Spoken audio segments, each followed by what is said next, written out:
how to give some feedback that wasn't always wanted, but was good to receive. So there was a good esprit de corps there. So I felt good about that team organization and our commitment to one another and our capacity to move forward.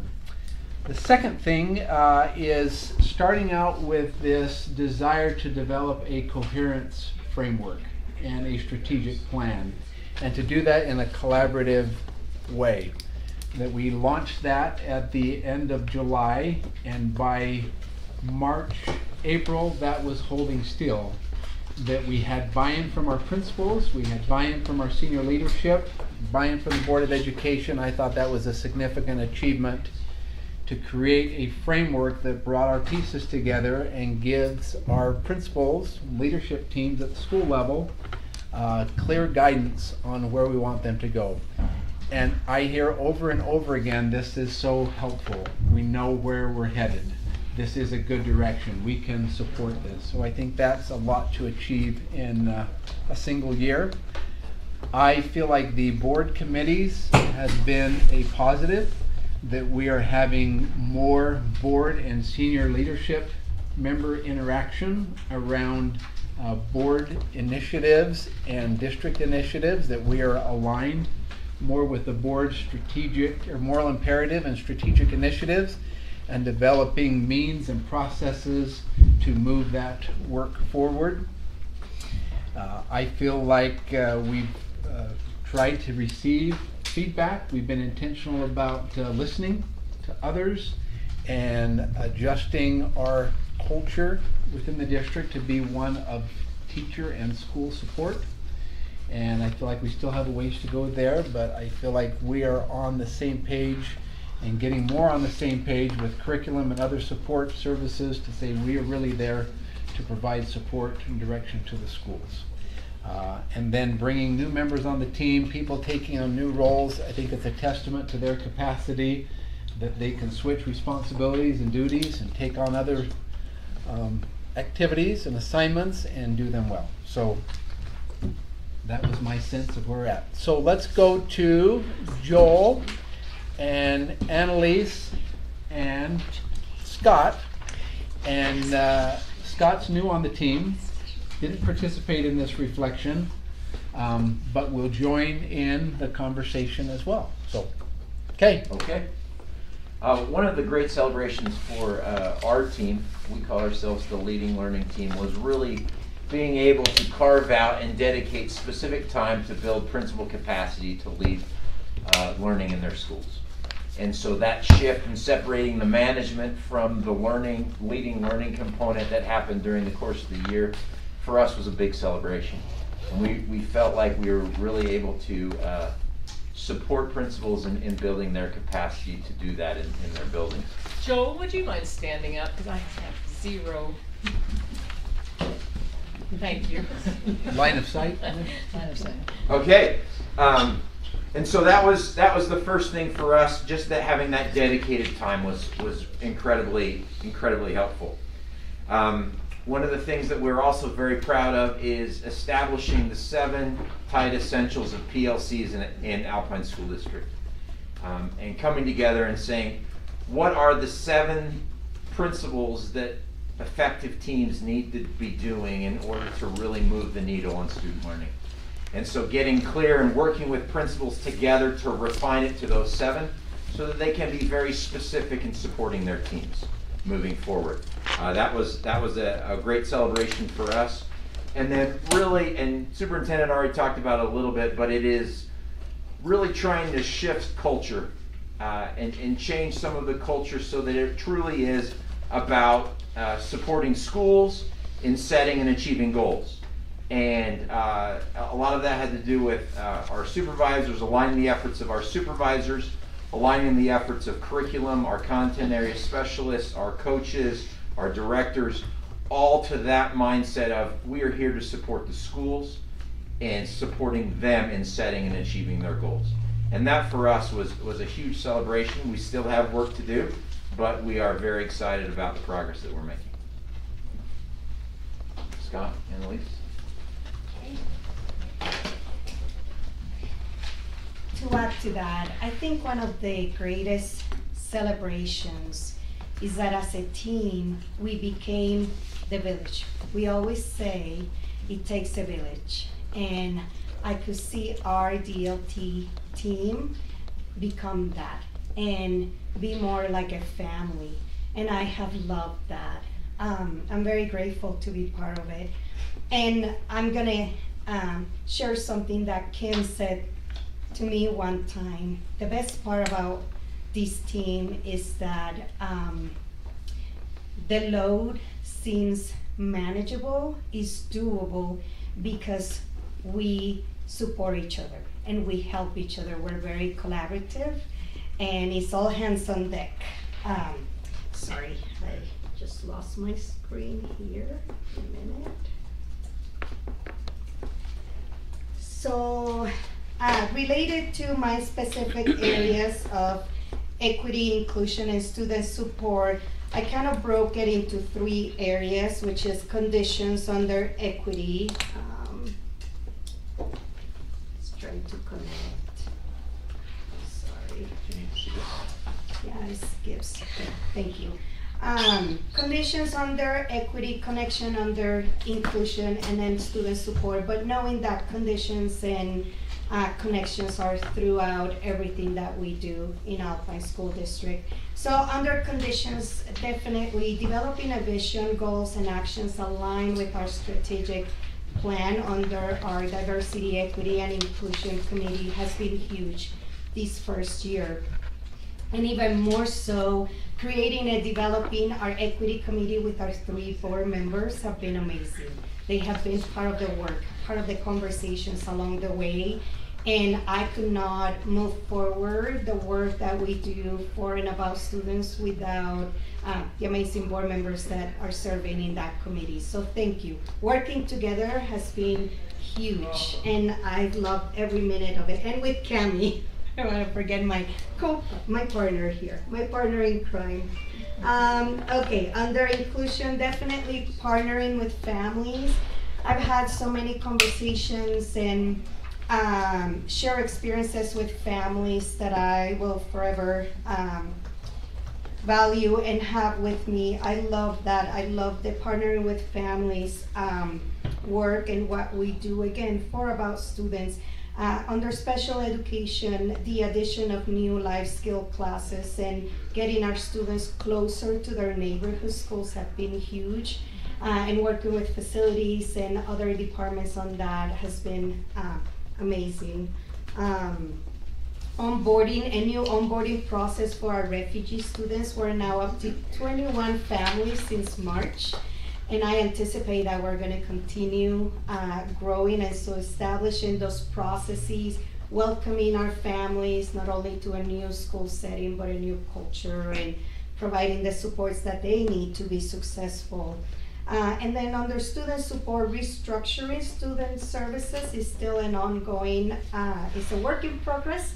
And so that restructure is going to be able to support students at all levels, all tiers under the prevention, intervention, and postvention that they need. The culture, climate, and connection screener will give us the data that we need. Thank you to our board members that have helped us move that forward, as well as our RFP for our tier 1 support. So those are just some of the highlights from this last year, but knowing that this is an ongoing process, we're continuing to refine and make these supports be what students and families need in response to what they need. Thank you, Dr. Reese. Scott, anything you'd add to that? Yeah, just one thing. So each of my kids have had different opportunities choosing in high school to participate in varying events, from drill team, drill dad, and my daughter's on drill. My son was in the orchestra and spent time there. My other son played baseball, and my another son is playing golf. But each one of theirs in respective sports or activities had a coach, and they had someone that would guide them and direct them. Specific, like my son played the viola, and he had a great opportunity to learn from some specific coaching that helped him in training the viola. Coaching is no different here at the school level. We have those opportunities to have coaches now with our principals, and we started this last year. In fact, we just had a meeting with our elementary leadership team that planned our professional development, and one of the principals, I'll misquote it, but the context was, in the last 20 years, this is the best thing we've done to help improve learning across the board by having coaches. That's what supervisors and directors going into the schools to talk with our principals, to help develop them as leaders, build capacity to them, their confidence across the board to lead their schools in learning in every other aspect that comes up. And so just that coaching model to share support. We shared the profile page last year with the secondary schools. Elementaries have that as well. So schools can actually learn from each other, support each other across ways, that peer-to-peer contact to be able to learn and grow from each other and accelerate the learning process in our schools. But that is the coaching model I just want to share. We're very proud of and excited for. And that is Scott or others going with supervisors to meet with individual principals to say, what are your goals and what do you support do you need to move that forward? Principals have shared with me, it's that accountability piece, knowing they're coming. I've got to have something that I've done and report to them. So they've always wanted to do it, but then the accountability piece with the coaching. So any questions for the Leading Learning team from the board members? Okay. Let's go to Cammie and then Rob, and then we'll wrap up with communication. All right, so just a few things that we would like to celebrate. One of them is we feel like there's been a great, okay, what's the word I'm looking for? Not increase. Our relationships with our employee groups have really been strengthened and improved, both with the school board and the district leadership team, as we're looking at our classified employee association and our certified employee association. It's just, they've made comments multiple times about they are feeling like we value, as a board and as a district leadership team, value the employees, and they have felt that more this year than other times. Which leads into the next one with our negotiated package. We feel so extremely grateful for the support of the board for increasing salaries to over $50,000 for our starting wages for our first-year teachers, and also the great classified package that was given this year, where all the recommendations for this year for the job study were implemented, and that's amazing. Kiss your mom. Kiss your mom. He's never going to come again. Just an unprecedented package for our employees, and so we feel very excited about that and just grateful for the board that helped make that happen, as well as our negotiating team and the support of our superintendent.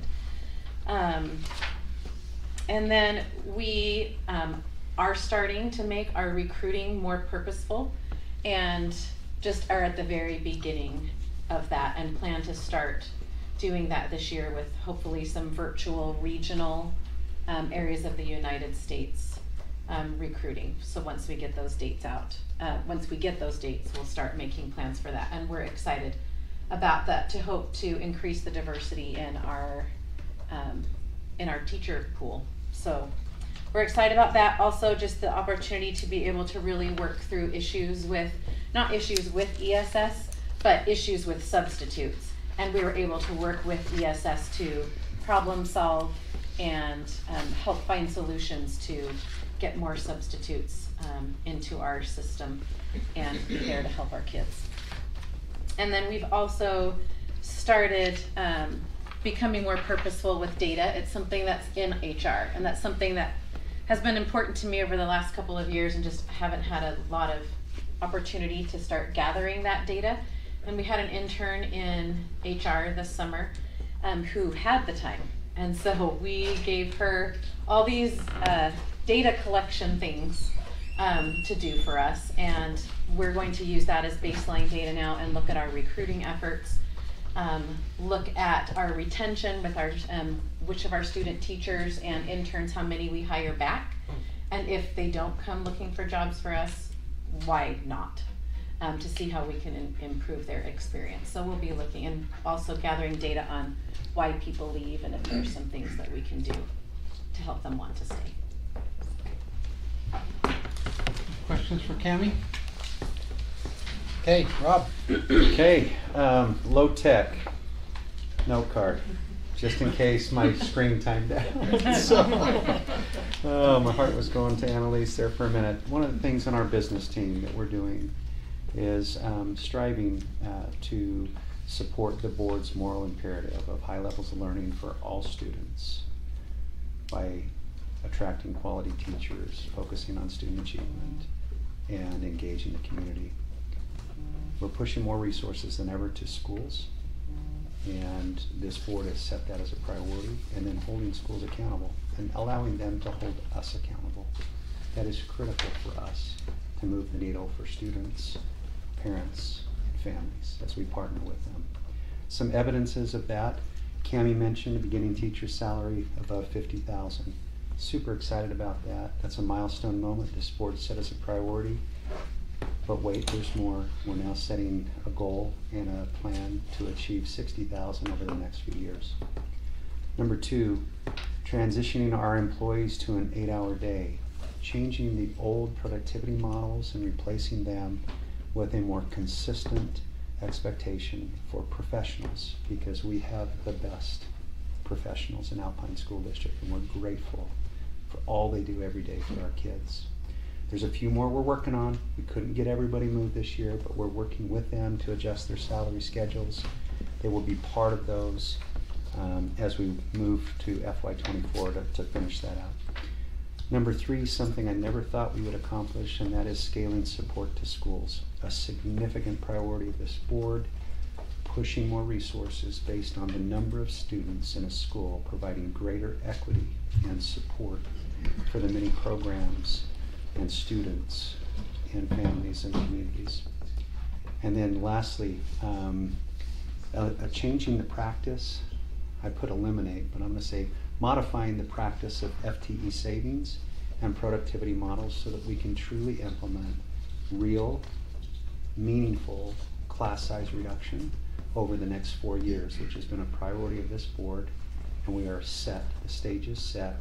I shared some data with the Finance Committee this morning, and a graph that kind of shows that happening. It's starting, but we'll be more deliberate and intentional with that moving forward. And then finally, some evidences from third-party independent entities that are continually evaluating your business team. This year, we received for the 39th consecutive time an award for financial reporting excellence from independent external entities. We're one of a handful that have received that status or recognition. Great team members doing great things for you. This is the 4th consecutive meritorious budget award. It was a priority we set as a business team 5-6 years ago, and this is our 4th recognition. First ever recognition on our popular annual financial report. If you want to look at any one document in Alpine District, that's the one to look at. It takes complex, detailed information, breaks it down with great charts and supportive information to make it real to parents and taxpayers. We've submitted for the 2nd. I'm anxiously awaiting what they have to say. And then finally, an award that we received just this week. Kudos to Craig Brinkerhoff and our purchasing team. We have been recognized by NPI, the National Procurement Institute, for excellence in procurement. We are one of 17 school districts that have received that recognition in the US and Canada. 17. There are only 171 agencies in those 2 countries that have received that recognition. Again, we're continuing to strive to get better and improve so we can support you, our kids, and achieving what they are capable of. That's my report. Okay. Thank you, Rob. Any questions for Rob? Rob, just to clarify, were there any other districts in Utah that were part of that 17? Not to my knowledge. Did Greg? you say it was award for excellence in 17, is there any other in Utah? I don't know the answer. I know that in the past there have been some. I'll circle back with you. We'll do a little research. Well, we expect you to train your replacement well. They're coming along very Got a well. great team. Okay. Yes. It's not excellence in procuring the award. Excellence in procurement processes. So, David, All right, thank you, external Superintendent. relations and communications. Yes, so just want to highlight, Superintendent mentioned a few changes with the leadership team and how we've designated external and internal relations, and just how we're able to focus on those areas. And by the way, I'm glad, Stacy, that you have your notebook now, because I want to just share a lot of data points as far as communication and Well, let me note that. So if you like to write numbers, please sharpen your pencils and get ready. First of all, I just want to say I'm so thankful to be a part of Alpine School District, where families are so engaged with us. You know, that's what makes Alpine School District so amazing. And I would start off by pointing out that Carissa Little is here with us. Carissa is our Region 9 PTA Director. And I visited with her a bit this morning, and here come the numbers. Last year, we had 13,356 PTA members in Alpine School District. Last Monday, a week ago, they held the PTA kickoff, and we had more than 350 people in attendance for that training. So kudos to Carissa and her team, and all they're doing to help us keep our parents engaged. Okay, here are some more facts. Last year we did listening tours, superintendent listening tours. We held 5 employee listening tours and 5 parent groups, but we added one more parent group, I believe. 11, Yes. 11 total. So yeah, we had 11 total on those listening tours. Sarah Hacken, what did we add at the bottom of the website? What kind of button? Feedback button. Feedback button. We added that on February 4th. We've had 272 feedback hits that people have provided feedback. And obviously our goal is to turn around that information in 24 hours. Sometimes that doesn't happen, but for the most part, that is happening. That's our goal, 24-hour turnaround. As far as COVID, we did a huge communication campaign with that, and we started school on the first day of school with students in school face-to-face. And as you know, we had our dashboard and so forth, and just a lot of things that we worked through as far as communication goes there, but we feel good about how that ended up. And by March 14th, there were only 15 cases on the dashboard. You know how we had that little spike. Little spike. Okay, next, focus groups and our work with Y2 Analytics. They held 6 different focus groups with approximately 12 parents in each of those focus groups, and they also did a survey to likely voters, and we had 1,641 responses. And as you recall, Y2 Analytics came and presented at our study session in June. So, okay, social media. We have 17,319 followers on Facebook. Last year we made 155 Facebook posts, 135 Instagram posts, 73 tweets, and did you guys know we actually have a LinkedIn account with 2,734 followers. Most people wouldn't think that a school district would have a LinkedIn account. The majority of those are students in our CTE programs that go out and do internships, and then they put their profile and they link to Alpine School District. It's a great opportunity to see where those students are heading through LinkedIn. David, could you tell us again, Facebook and Instagram? Facebook, Could you say that one more time? we have 17,319 followers, Okay. and we made 155 Facebook posts. Okay. 2 more facts here. Board recognitions. You know, when we bring folks in and we give them a certificate, we also send certificates to state championship teams. last year we gave out 1,375 certificates, all signed by superintendent and board president. And our last highlight I want to mention is after our board meetings to try to be more transparent, get the information out there. Tonight is going to be our 5th board brief that we will send out. So that's where we send out that little brief on, we've set it out on social media. It's on the school board webpage. So those are some facts about communications. Kimberly, what do you want to add? Okay, good job. Or- I'm just gonna take my 3 minutes down to 1 minute, real quick. Did I take too long? No, yours was perfect. Don't you love David Stevenson? I think one of the best moves, as we reflected on our leadership team, one of the best moves was that clear external versus internal, and that's really helped us to both grow and to both be able to learn how to focus in specific areas. So it's such a privilege to really work with everybody on this leadership team, and those are some of the feelings that I expressed that day. It's been wonderful. Here are some things that, as David mentioned, a listening tour, our focus really was on, as we brought about, a new superintendent, a new superintendent, it was so important to help people understand that we wanted to hear what they were hoping for, and that was all Shane's idea. Shane wanted that to happen, and he also wants it to continue to happen. So we'll take the listening tour as we provide information meetings on our capital plan. So we're going to go out in a listening tour fashion, but also present some information capital-wise. And then a lot like we did with the listening tour last year, we'd like to extend that to both employees again and students. So get down maybe to the student level. And I don't know if that feedback came initially from the listening tours or your work with board members, but just a way to continue to grow upon the things that we did this year. Our admin communications in the past, we would send them out when we'd have the information, but we didn't have a set day and time.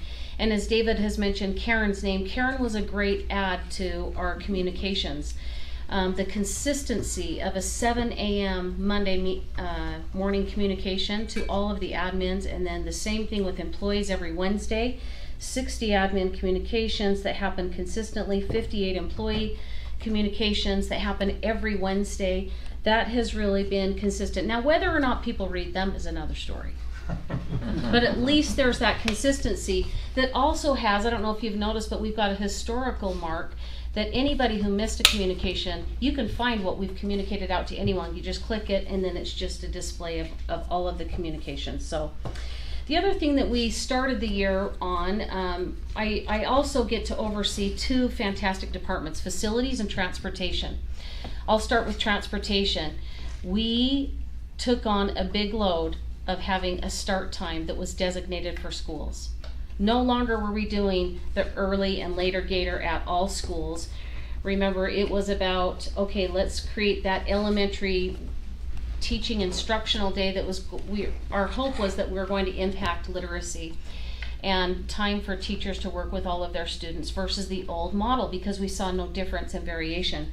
But in doing that, we know that it was a challenge. You guys probably heard from a lot of parents about their designated start time. I remember working with a couple of schools out west who were just like, please, can we get it changed for next year? I want you to know the results. We've been working with one school community this year as we're starting, because they like to introduce an option to change their time. And as we met with the school, well, it was actually Eric and Barry. They met with the school just last week. They understand now the process it would take for that to be studied. It obviously comes down to a recommendation that they would need to put forward, but also include a survey of parents and employees. So they were glad to hear what our process would be. So I feel like that was a big accomplishment, is that huge change of school start times at the elementary level, and really the results being some frustrations probably at 3 specific schools that we kept having as part of our conversation, but I think things have worked out in the end. The other thing with our facilities, I think we had a great year in understanding how to work closely with our capital team, our board capital team. But what we would bring to them were variables that were not just driven by what is the age of a school or what is a seismic, but remember the variables. What is the change in enrollment? Is the change a growth? Is a change a decline? Remember, we used a variable approach to say now we can prioritize and rank them. And then we came out, I believe it was September, October, November, right around there. We came out with a 5 to 10 year capital plan. What would over the next 10 years look like so that we could have an equitable distribution of our intentions for capital projects throughout the district? And we created, and that's really what surfaced in capital. What projects could we go after that would likely entail a 2022 bond or a 2026? How could the next 10 years look, whether it's tax increments, whether it's bonds, whether it's whatever? We work closely with the finance team as they advised us on those things, and we'll do more of a presentation this afternoon, but I feel like our facilities team, they have such a good handle on our facilities and what are the current needs, but we don't attack things just by one variable. It's a cumulative priority that then ranks one school or one area above another. Next, we had a new council called advisory. So internally, we had to change from a cabinet to 2 different leadership groups. And that is not, as you guys know, and when you lead change and it's a difference of how you function, there can be some snags along the way. I think this was a first year of growth with our advisory team in understanding what is the role, how do we support schools, and then how are we accountable for the information that we learn together in a advisory council meeting, and then how do we share those supports back.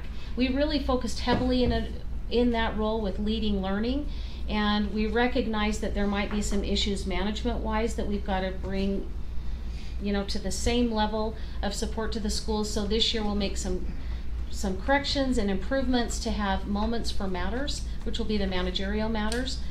But advisory was another change. It was good. I think it took a while for people to understand, okay, we're not on cabinet anymore, so great. But the truth is it was just about learning a new change in a new position. So that would be my report. Okay. Craig, anything you'd like to add? I'm here, and I think that was one of the goals of DLT, so congratulations on accomplishing that goal. You're the living evidence, huh? Yes. We look forward to adding Scott and Craig and bringing them into the team. Great team. I'm just so pleased with the work that they're doing and the way that they're doing that work and how we're working together with the board to move the district forward. There are still lots of things to do. I will share with you tonight a little bit of my evaluation, some goals that we're working on, that I'm working on to support you and moving this district forward. And then we have obviously the goals of the strategic plan that we are committed to that align with the board's moral imperative and your strategic priorities. So we look forward to the opportunity to continue to collaborate and govern with you. Thank you for indulging us in a little bit of a report of what we have been working on. Next item on the agenda is we have this as a study session item, and we also have it as a discussion action item, sensitive materials. So Kimberly and Craig have been working with the policy committee on that, and I just wanted the public to be aware of kind of the stages and an update on where we're at with that process. Allow board members to engage in that discussion as well. I appreciate this is a complex, challenging, multifaceted, legally opinionated, public opinionated issue. And I appreciate their desire to do what is right for our families and our students, to partner with them in moving forward policies and procedures and materials that are appropriate for our students. So Kimberly, we'll turn the time over to you and Craig and your committee to kind of walk us through some of those talking points. Okay, so I built a short presentation last night because I feel like the public who might be tuning in today, they need to know what the Board of Ed is, that this is a complex issue, and you need to see the chain of events and the timelines that occurred once House Bill 374 was approved. And if you're wondering why our policy has taken some significant work and time, I'm going to show you the timeline of the entire state, and that should help our public see why we are where we are. But we're in a really great place, and I'm really grateful for our team, our policy team who's worked on these things. So it all started with House Bill 374, which prohibits certain sensitive instructional materials from public schools. From 374, we had some key defining points.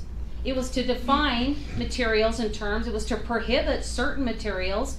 And then the USBE in that 374 language said that they'll consult with districts, the Office of the Attorney General. You obviously know that we've got a couple of memos that have come out. And then it was to provide guidance and training for identifying sensitive materials. House Bill 374 also outlined that we were to include parents who are reflective of the school community to when determining something being sensitive material. And then finally, it was an implementation and a compliance model. So that's what 374 provided us. It didn't mean that we knew exactly what to do, but we had legislation that said this is something that should be on our radar, we should be concerned about. From there, why is this not? Come on, there we go. House Bill 374 mentioned a state statute, 53G 10103, which talks about, if you click on that, sensitive materials. From there it said sensitive material means instructional material that's pornographic or indecent material, as the term is defined in section 7610-1235. Now this is an important thing that I'm going to show you, because you need to, let's watch and go through each of these different laws, because they're all important to understand the comprehensive nature of this entire bill and what we are to do as a district with policy. Here's 7610-35, accessing pornographic or indecent material on school property. Here's how it's defined. Pornographic material means any material defined as harmful to minors in section 7610-1201, or as described as pornographic in 1203, or as described in 1227 also as pornographic. Those are three very important definitions or descriptions. Okay, so House Bill 374 gave us 53G, which gave us what? 7610-1235. 7610-1235, which then described 1201, 1203, and 1227. Okay? It is possible, as I've worked with the public, you know, a lot of times our board president will say, Kimberly, can you respond to this parent? Or Shane will say, can you respond?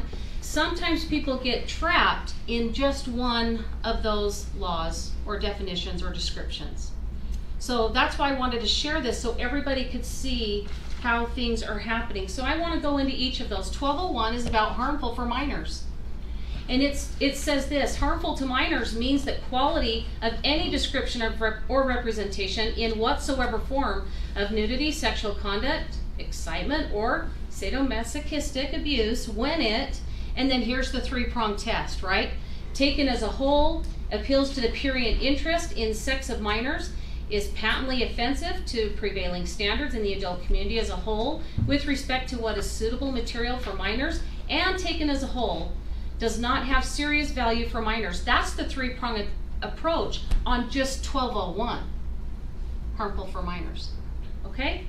Let's go on to the next one. 1203 says this: any material performance is... I'm sorry, is that an and on those three? In the... It's it has or. to have all three? Oh, on 1201? Yeah. And, yes. It's a three-prong. This and this and this. 1203 is any material. Ask also really quick. A lot of these are saying taken as a whole does not have serious literary, artistic, political, or scientific value. Has code defined that for us? So I'm going to get to 1227. Okay. I think, Amber, I'm going to answer your question in 1227, Okay. but let's see. In 1203, any material performance is pornographic if the average person applying contemporary community standards finds that taken as a whole, it appeals to the prurient interest in sex. So you'll notice that some of these kind of sound similar, whether it's 1201, 1203, but they're not all exactly the same. 1203 defines or describes it as it is patently offensive in the description or depiction of nudity, and then so on. It also says taken as a whole, it does not have serious literary, artistic, political, or scientific value. That's how that one would define or describe pornographic material. Then we get to 1227. I feel like this one is very robust as well, so I had to do 2 slides for it. On 1227, it says for purposes of this section and section 761028, because that's how the law is written, it's a description or depiction of illicit sex or sexual immorality, which means, and you can see I, 2I, 3I, 4, you can see those. Those are important because that's going to come up in this very last section of 1227. The I, the 2I, the 3I, pay close attention to those. Okay? And then next it says nude or partially denuded figure means, and then you can see A, B, C, D. And then in the human, you can see that last description, but look at this last part, 2C. A description or depiction of illicit sex or sexual immorality as defined in subject section 1A. 1, I, 2, or 3, what do they say in the law? It has no serious value for minors. This would be what the Attorney General has described as the bright line rule. So I think this answers your question. It doesn't, they haven't defined what literary merit is in the law, but they have defined it, if it has this in it, there is no serious value. That it almost trumps that second clarification or second question. If this, then you don't even consider the serious literary, scientific merit of it, because Which begs the question, why are we establishing committees? So, anyway. Yeah, I think it's to determine whether or not it has that material in it. Right. But then I think what I'm understanding of this is that you don't go to that second prong of does it have literary or scientific merit. If it meets this standard, If it meets this, it doesn't. you're done. have merit. It can't have Right. merit. Because I according think to that's the law. argument we're hearing Yes. from, those who are concerned is this work has literary merit. And so I've been concerned about, well, how do we define that? But this is saying you don't. It's not, it doesn't have. If it has a description of this in it, it has no merit. I met with 2 English teachers today as they're wrestling with it. They're trying to understand it. Fantastic teachers. And, we were trying to go through an example of, the work that they do and the books that they put out. These are probably, and I don't want to say exceptions because I don't know. I've not met all of our English teachers. But they're 2 teachers who are very detailed and descriptive on information they send out to parents. And they outline not only the book choice titles, but also their reviews and what is the purpose that they're putting them out there for. And then parents, please let me know through this source, I think it was a Google form, if you would like if you would like to opt into this. It was an AP English teacher, or if you'd like me to prepare another alternative text.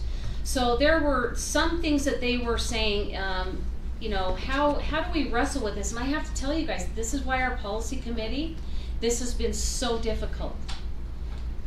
This has been difficult because at what level are we determining this? I think what's been helpful is looking at some of the material, although it's, this one will be very difficult and challenging, but I think it's important for any committee, and that's why we want to make sure our committees are trained appropriately. Whether that's, we did put in school community councils, although the law didn't say we had to, but school community council members are elected parents, and they do reflect the community value. I mean, that's why they were elected parents. So how we train, I keep wanting to do a tag team with David because he works specifically with them, but how do we help train our committees?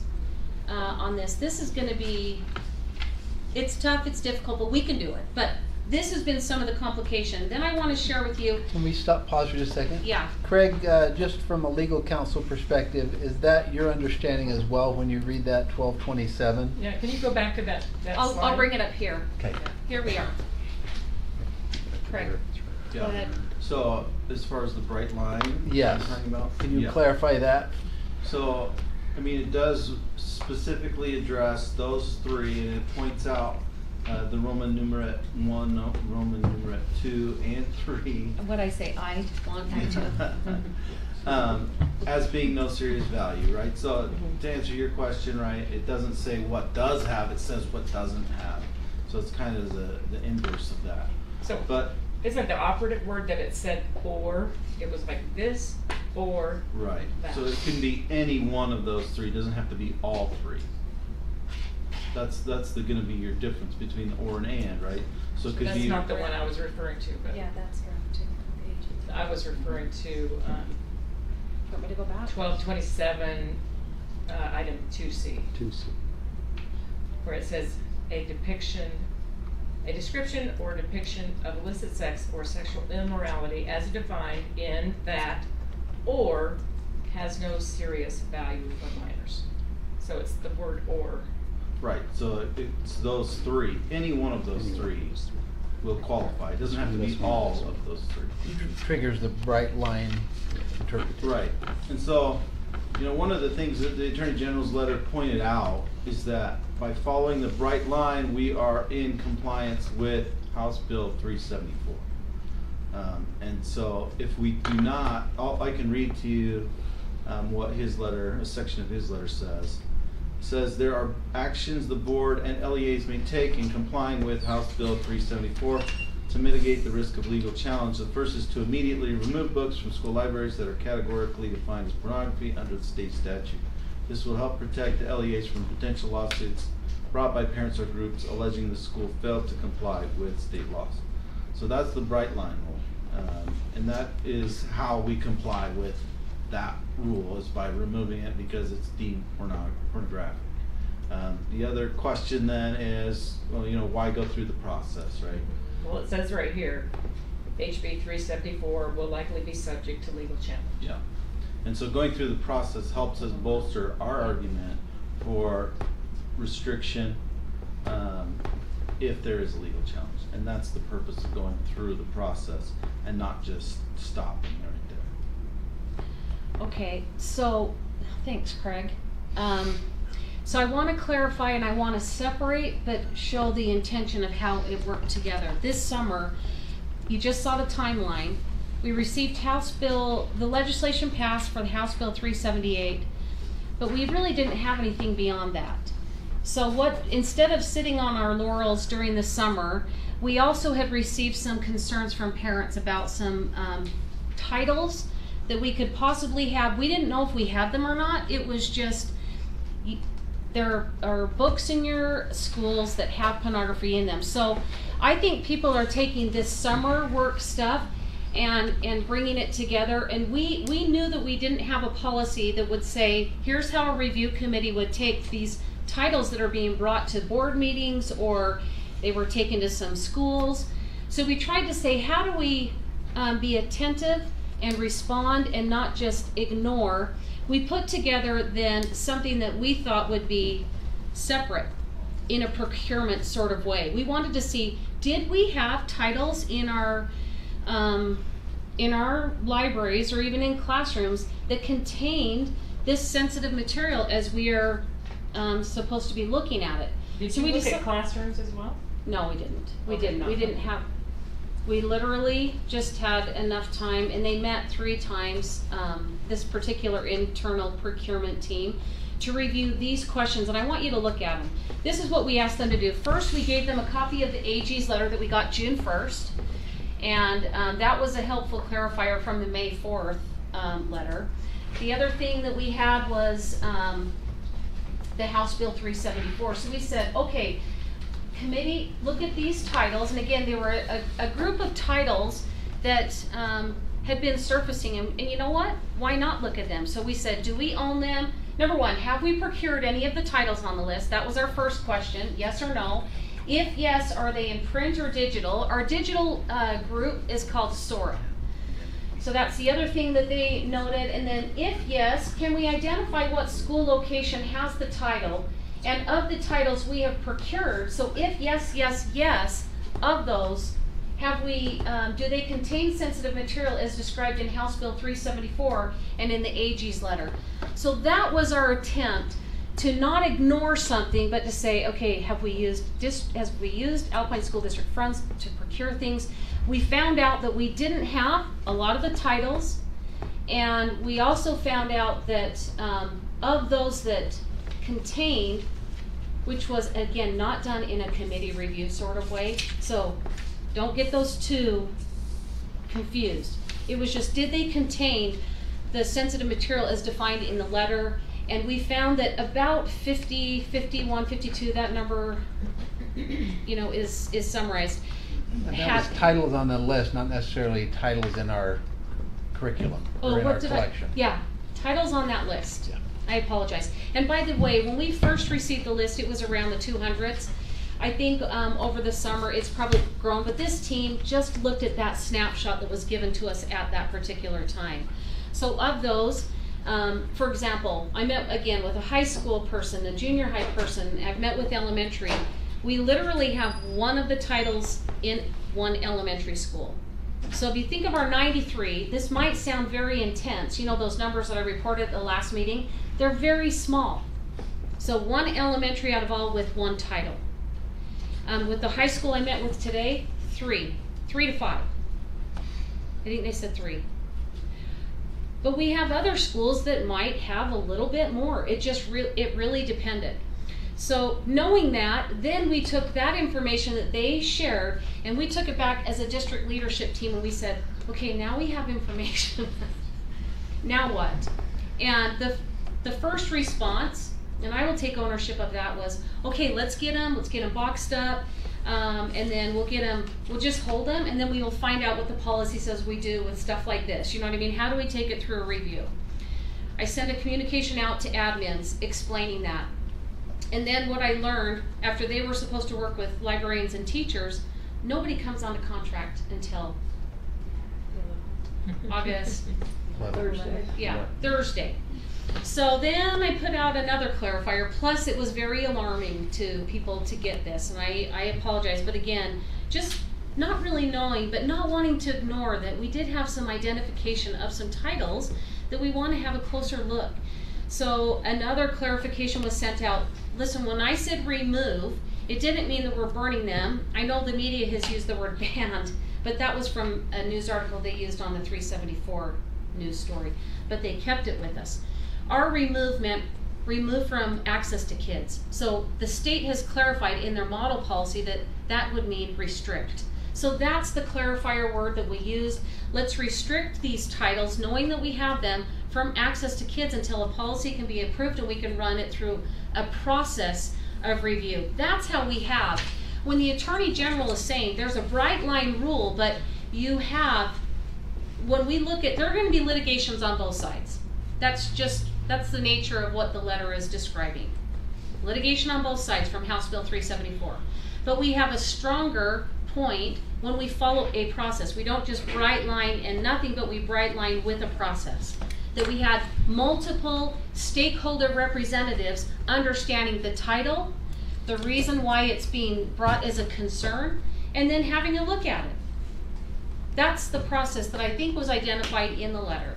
So that's what we are trying to now take all of these rules and laws, and then how do we apply them into procedures, rules and regs, and a policy that we can now really get down the road to the actual school and teacher. That's been the complication. So we know that this has been a long time, but that's just the nature of this one. This has been a tough one. We've never seen anything like it. So I just shared, I wanted the public to know, I learned on August 1st that even in an internal procurement review process, I should have involved a parent, and I didn't. I didn't know that. Or I would have involved a parent because I had a parent on our initial draft of policy. I should have done that. We'll make that correction in the future, but I just wanted to be very transparent on that. I learned that on August 1st, should have had a parent on that committee. Okay? Regardless of us being on a book challenge review, any committee that has to do with our instructional material, whether it's procurement, adoption, selection, we should involve parents. Okay?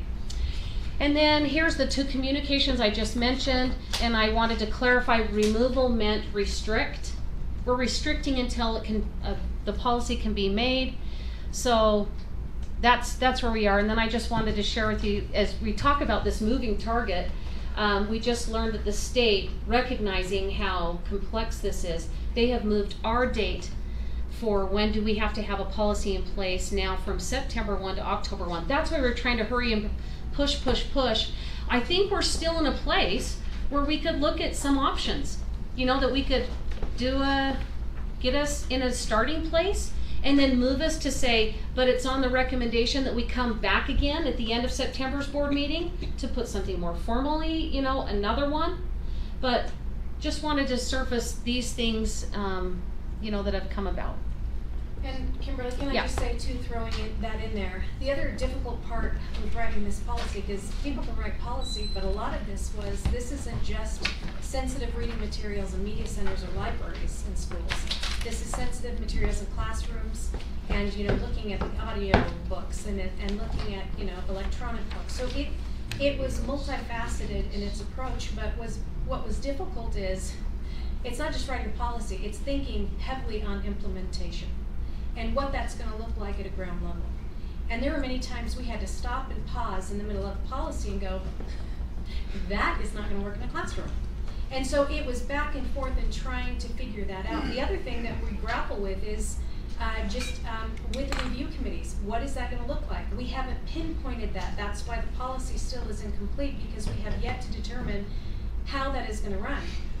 When you have, let's say you have one pornographic title, one copy of a book in a library, and you have a review committee of 9 people, how are we going to get that other book? Are we going to purchase, is Alpine School District going to purchase a pornographic copy for each member to be able to review? With taxpayer money. And that's where I'm saying there's things that, a lot of us, and I am not in favor of that. I would never support that. And so then you start talking, okay, can a review committee look something like being able to go back, and there are copyright laws that we could adhere to while still making this a robust policy, where you could say, all right, you get this pornographic book, you get this one, we have 7 different titles, everyone go back, you do your due diligence, you review, you take copies, you make copies, and you write the page numbers, all of that, come back and report. Each person would go through and report and say, this is what I found. Now, based on HB 374, and also the Attorney General being they said legally they would defend us. And you brought in the other half of that, which is if you go through the process. Well, if you've got a heavy-duty pornographic, and this is the other issue, is really defining those definitions, we're not talking sensitive materials. We're not talking about a story and in the middle 2 people go off and sleep together. That's not even it. It is talking about so graphic that some of the definitions used by the state uses excrement. So it is beyond sex. It's more of a pornographic nature that is so offensive. And so to have a committee come back and say, all right, this is what I found. Here's your copies, page numbers, let's discuss. So through this review committee, does it meet that 3-pronged criteria that's set forth by the Attorney General? Yes. Okay, is everyone in agreement with that? Okay, moving on, where are we, the 3 R's? Is this a removal, a retain, or a restricted? And so I'm thinking we probably have some leeway. My personal opinion, I'm not speaking for even the policy committee, my personal opinion is that, like it's been mentioned, we would have legal issues on both sides regardless. But I am so adamant that those books that are so pornographic, I'm not talking about good books that have literary, cultural, educational value. I'm talking solely about these. I don't think it's fair that we should ask people to read it. I think there's a difference between review and read. I've said before, you don't have to eat an entire apple to know what's wrong. And so to have kind of a review committee that we could get through those books, because we have some that are at such high a number. We ask the question, how on earth, Julie, you brought that up, how on earth are you going to get through those books in a 30-day period? calendar year, school day, to get everyone through these, it would take years. And so that's an idea. I mean, I'm not necessarily saying that's something that, you know, we're going to do, but it's just an idea. But these are the kind of conversations that we've been having that is so difficult. It has probably been the hardest policy. We've spent close to 20 hours just on that policy. And it's been hard, and we'll have to, you know, finagle and wrangle with it. Yeah, there's two things we're trying to balance. One is to protect children from pornographic material. It is illegal to have that in our schools. And we can be challenged. You can send a police officer to school and say, you have pornographic material, I'm going to arrest you. We can't do that. So the bright line protects us from that, and it says if it's pornographic, it will be removed. Done. Because it's illegal to have that in our schools. We just can't. But the other side of that is your First Amendment rights. And those are huge. So trying to balance those two is a very it's a very delicate walk, and trying to figure out how do we protect those First Amendment rights and also protect children. So there's a lot that has to happen here, and operationalizing it is, we've spent hours, literally hours, talking about operationalizing. For example, could a parent opt in? Is there a way to put on Skyward a little button? This was one of Julie's ideas, that says, I give permission for my child to see any material that is restricted or removed. And we had to bring Blaine in and say, Blaine, is that even possible? How long would it take? Where would you put it? What would the manpower be? How would we follow up? Do all of our libraries have the same system? And thankfully they do, they're all on Alexandria. Could a librarian print out a list of materials for a parent? Could a librarian, can we flag something, and so the librarian knows this is a restricted material, but this child does have permission? I mean, these are complicated issues that we just need to work all the details through so that we're protecting rights on both sides of the fence. Does that make sense, you guys? And this goes to a very basic level. I mean, we had to understand that there's a difference between a public library and a school library. This school book library is serving minors for the purpose of learning, so we had to make that very clear. But it also goes, you know, it's on a school level, it's in the library level, but it's also on a classroom level, that our classrooms are also instructional spaces that need to adhere to these guidelines, which introduces a whole nother level of guidelines that teachers need to adhere to. So that's also a very sensitive part of this policy. One thing to consider, board, is typically when something is multifaceted and complex and difficult, we pilot it, we experiment with it a little bit. So one consideration would be to adopt the policy, approve the policy, let us work on it for the next month and a half, put some committees in place and let us learn, and then come back by the end of September having operationalized this a little bit to make any adjustments that we need to satisfy the state requirement of an October 1st policy in place. Or another option is to hold and say, you know what, given what you've got in policy, go work on this. It may not be fully in accordance with policy as the policy continues to evolve, but we feel a little bit of a need to get information out to our principals and teachers to give some direction and guidance to them. But we have that October 1st deadline as well. So just working through some of those nuances of how do we move forward in acting upon this, learning by doing, and meet the October 1st deadline. Is it hold the policy until September for final approval? Is it give conditional approval tonight, or conditional approval the beginning of September, and then let's work on that? So just some things to consider, that we would like to start working on this and training our principals and learning by doing, and knowing that we need to meet that October 1st deadline for final policy on this. And Shane, if we go with that idea, I would like to include in the pilot some things that I learned today. There were some great pivots or adjustments that strengthen where we were last night. And remember, that was after how many hours? One more time meeting.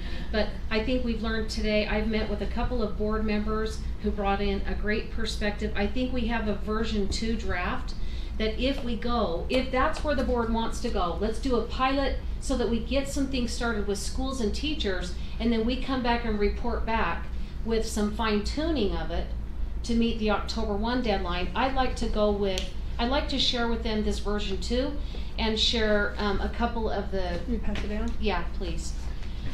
And we're gonna have more discussion on this tonight in board meeting. Yeah, so is that where you'd like it to be housed? Well, I think we want to be sensitive to board governance and knowing that we're still Oh, gonna talk about sorry. this. There's no board governance. Okay. I All right, wanna is go Mark, Can we go over these two pieces? I'm willing to pause my board governance piece, Okay. but the couple of proposed additions. Mark over, Yeah. the reds, starting right here. Page. Okay, so page 6 is 3.4.2.4.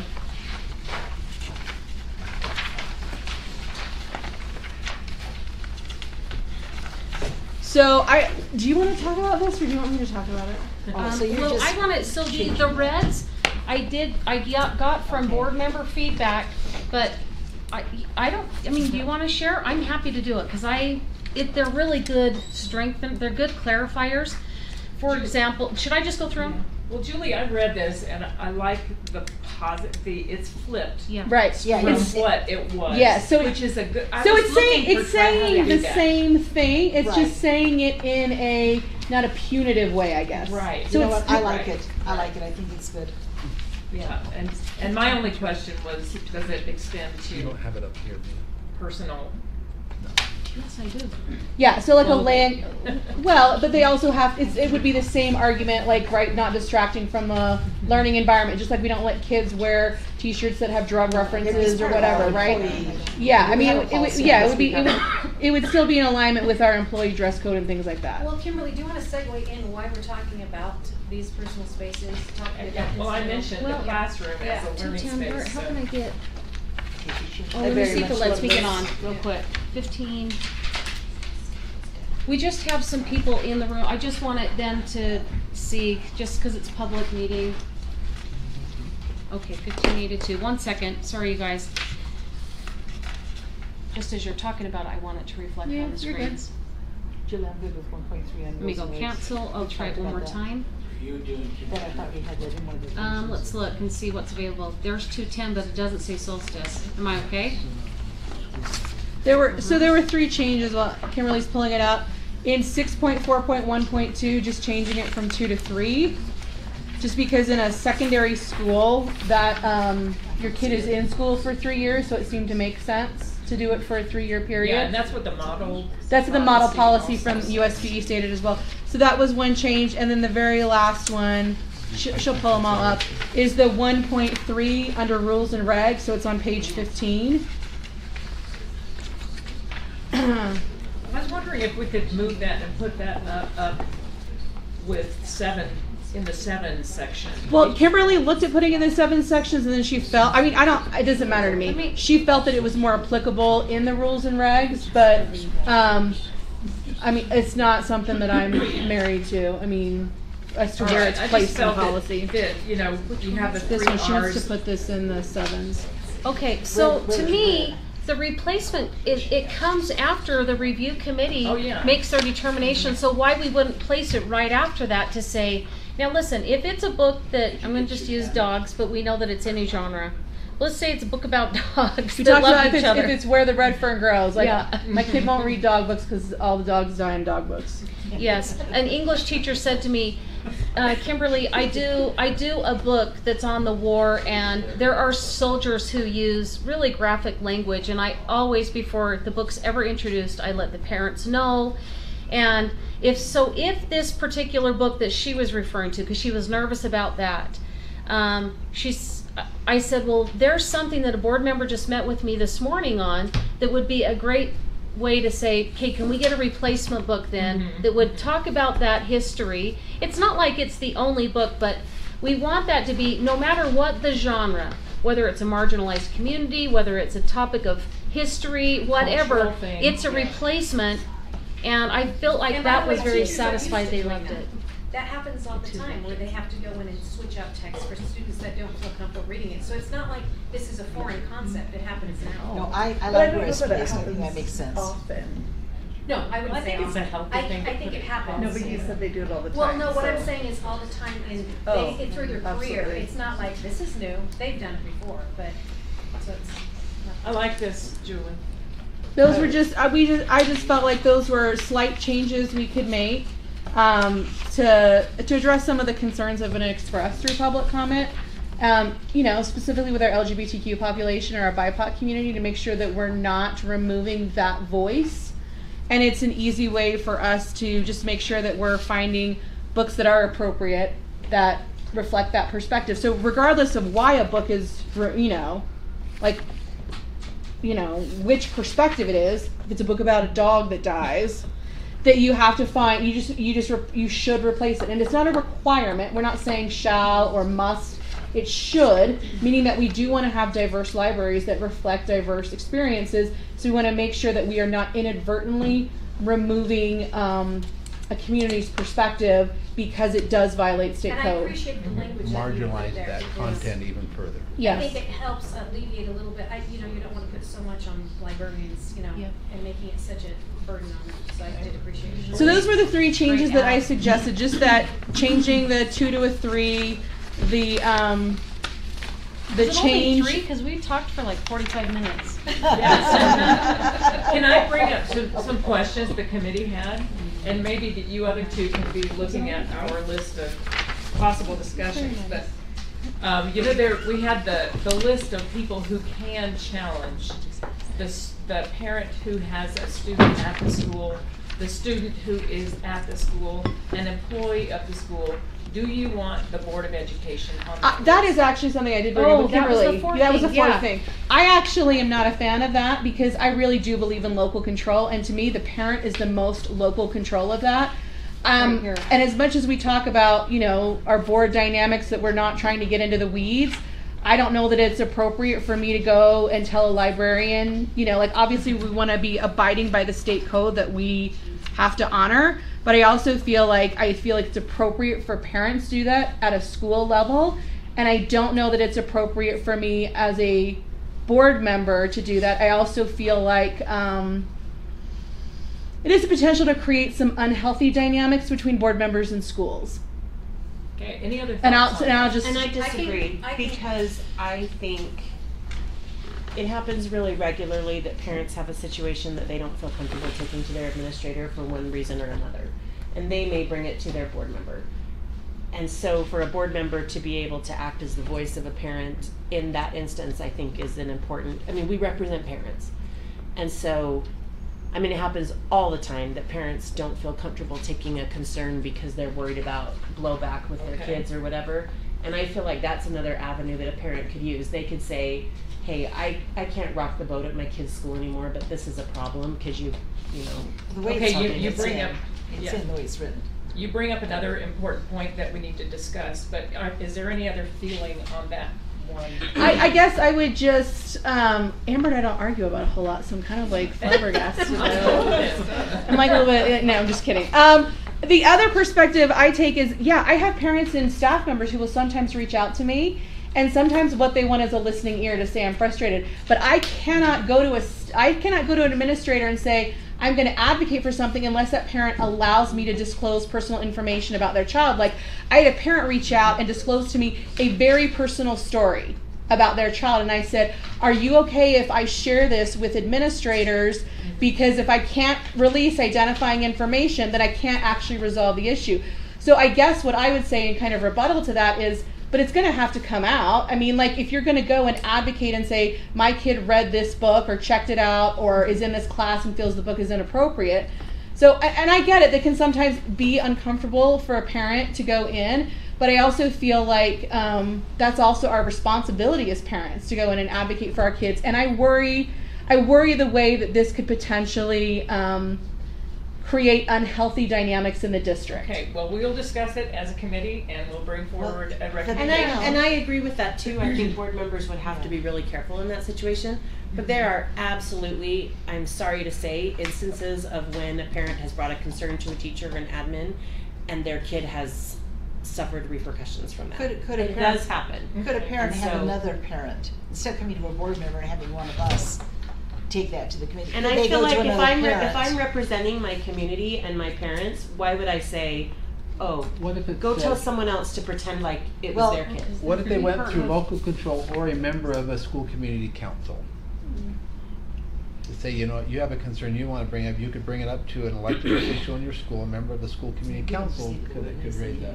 That would keep the board out of that role, still keep it in local control, and use the avenue of the school community council if they felt uncomfortable bringing it. I really like that. I think I sit with Julie on this one. I am not in any way comfortable being in that I'm equation. just trying to provide an avenue or an access point that's No, not a board of absolutely. education. Okay, here's another point. Do we have time to have another point of discussion, or? We have 10 more minutes. And I want everybody to think in this frame. Think about the option of those of you who are hearing from your constituents. We've got to get this in. Think about it in terms of pilot and what you'd want to I just took the strike off, but if you want to go there on the pilot, you're going to have to be clear, because the paper that I just gave you, it will include that this is the version we'd want to do a pilot on. Not last night's at whenever you posted, Rhonda. With but the 3 changes. The 3, yes. Or 4 changes. Or 4, Or- depending Yeah, on but where you guys. there's still a lot up in the air, I'm telling you. I have 2 pages. And I think we need to be understanding that up in the air will come settling down as we have a chance to work through a little bit. That Yeah. This is probably not the last time that we take a look at Yeah, this policy. but an important one is, are the members of the review committee anonymous? Is the person bringing forward the challenge anonymous? But are there any rights to anonymity in this process?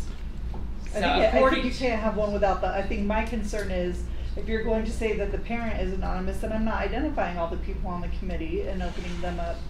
Well, one of the concerns we were having is when you have the review committees, we thought on both sides what it would look like. If you had a committee that voted in favor of keeping the book or retaining it, that may open up something where they're kind of shutting them down. They own this business, they're for pornography, you know what I mean? Just making things a little bit difficult for them. The objective is to make sure that our parents are wanting to participate on a review committee. We wouldn't want to do anything that they'd say, I don't want to get near that.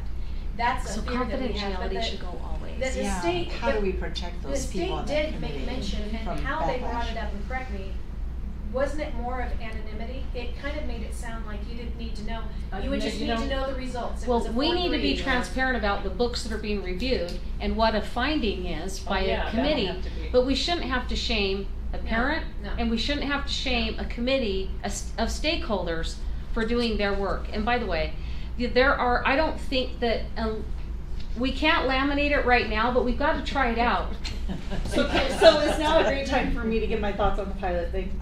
Okay, no, it is. So yesterday I was very much, I got into the brain of let's hold, let's wait, let's get it right. And actually talked with a few librarians and teachers who said, you know, this makes me feel better to holding it right. Okay. But then all day as I've been talking to people, I'm thinking, I like the idea of a pilot because then it gives us a chance to see what is not working before it fully gets there. And so when we revisit it again, we have a little more information. So I am in support of that. So how So I would have a that- question. temporary. Do we that have to work? like actually pass a policy to? I start what I a would pilot? recommend, I would take legal counsel, Rob's opinion, others, that we pass the policy, understanding that this is our best effort at this point, but we're going to implement it and come back the end of September and make any adjustments, so our policy by October 1 is the amended policy based upon our practice over August and September. And remember, board policy, board approval is for the policy and not necessarily rules and regs. And I would suggest that it's likely that in December or January or February, we're gonna bring this back up and make changes to it as we learn. Can I say that? Plan to do like listening tours with our librarians and things? That's the Teachers, thing that I think has Wait, what been did she missing say? in our committee, is we have not had a librarian there. On your policy committee? Yeah, To come as talk we've to the discussed, committee. we've enjoyed having Blaine there. Well, Valen's been there. Ada, he's Valen's been been there. No, but like somebody in Craig's schools right librarian. now. Well, no, But but we've enjoyed having Craig there with the legal issue, Blaine with the digital. We had Valen, would- we've had a lot of and people Valen come in, but we haven't had learning. Okay. a media center person come in. When it gets operationalized, then we'll have a perspective. Okay. You both. So I we need, wanna, can what do I we do jump tonight? Can I jump back to, we were talking about how we're concerned about anonymity. Sorry. Good job. Of the review committee, and I'm concerned that the previous discussion was that we are not providing a way for anonymity of the parent who has a concern. Because I think Yeah, I that think we should look at both. the repercussions that could happen. Feedback. Well, that's what I'm saying. I was saying I see a board member having access, and maybe it's a school community council member or whatever. Instead, I see that as a way to provide a parent a way to get feedback with some anonymity. My gosh, can't say it today. But if they do feel like there could be a repercussion for their child, and so I think if we're going to look at having cover for the review committee, that we need to also have a way for a parent to bring up a concern. I think it should be that parents should be able to submit a book challenge to either the librarian or the administrator, and they are the only individual who knows who submitted the challenge. Okay. Because then if they have to form the committee, you can't have somebody who has submitted the challenge be on the committee. We already know that that's a piece of it. I So can see how that would be a problem. So I'm just saying, I think it would be very easy to just say that's the only individual who knows to challenge the book. That's how you maintain anonymity. You just and they just black out. that something they that black we out can the say in the name policy? and then So- make the copies to say these are the concerns the parent has expressed. Yeah, I like that. We specifically didn't put it in because we didn't know where's everybody feeling. This is why it's helpful. We can put that in. See, those are the things that we're gonna, I think, can be fleshed out in the next month. If we could get this as a starting point, because truthfully, we're just gonna have parents who trust the teachers and said, hey, I don't like this book, and we want to get it resolved on the lowest level. Those that go to formal challenge, confidentiality starts right there. So can Like we you're not saying. just add that in Yeah. tonight? So we could do We did. an ad. No. Version Just- 3. I don't No. remember. 2.2. We'll make that, we'll make Let's that. add it in the meeting. You Yes. could make an amendment. Something It, can it make a feels like motion. that would, Too much. I'm happy, well, that's what I'm saying, that I think, Yeah, there's too much to add in, honestly. But Because that feels like a here's very- another discussion. Okay. All right, where was it? Oh, I had it right here. There's I was just while gonna you're say, as looking, that where is we had one of the it. biggest concerns with both, I think that would It be is an a huge easy concern of ours, addition too. to add in. Oh, tonight. I don't think we'll get all concerns resolved in our amendments or changes tonight, but I think we can get enough We to can get start some. it, Okay. get it going. Yep. And The other- say it's holding still enough for us to try it and work on it, Let's pilot it. and So then bring it back. are you saying I go ahead remember and adopt what it it was. tonight with the provision, or?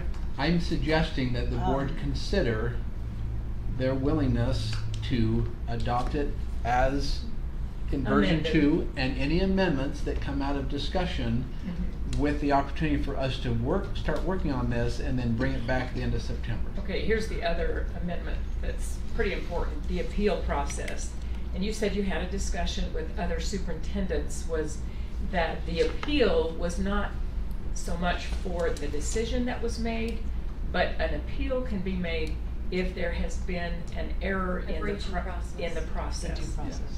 Our sense of things, and again, this is evolving and changing, is that because in the state model policy, you can appeal to the State Board of Education if you feel something was not addressed.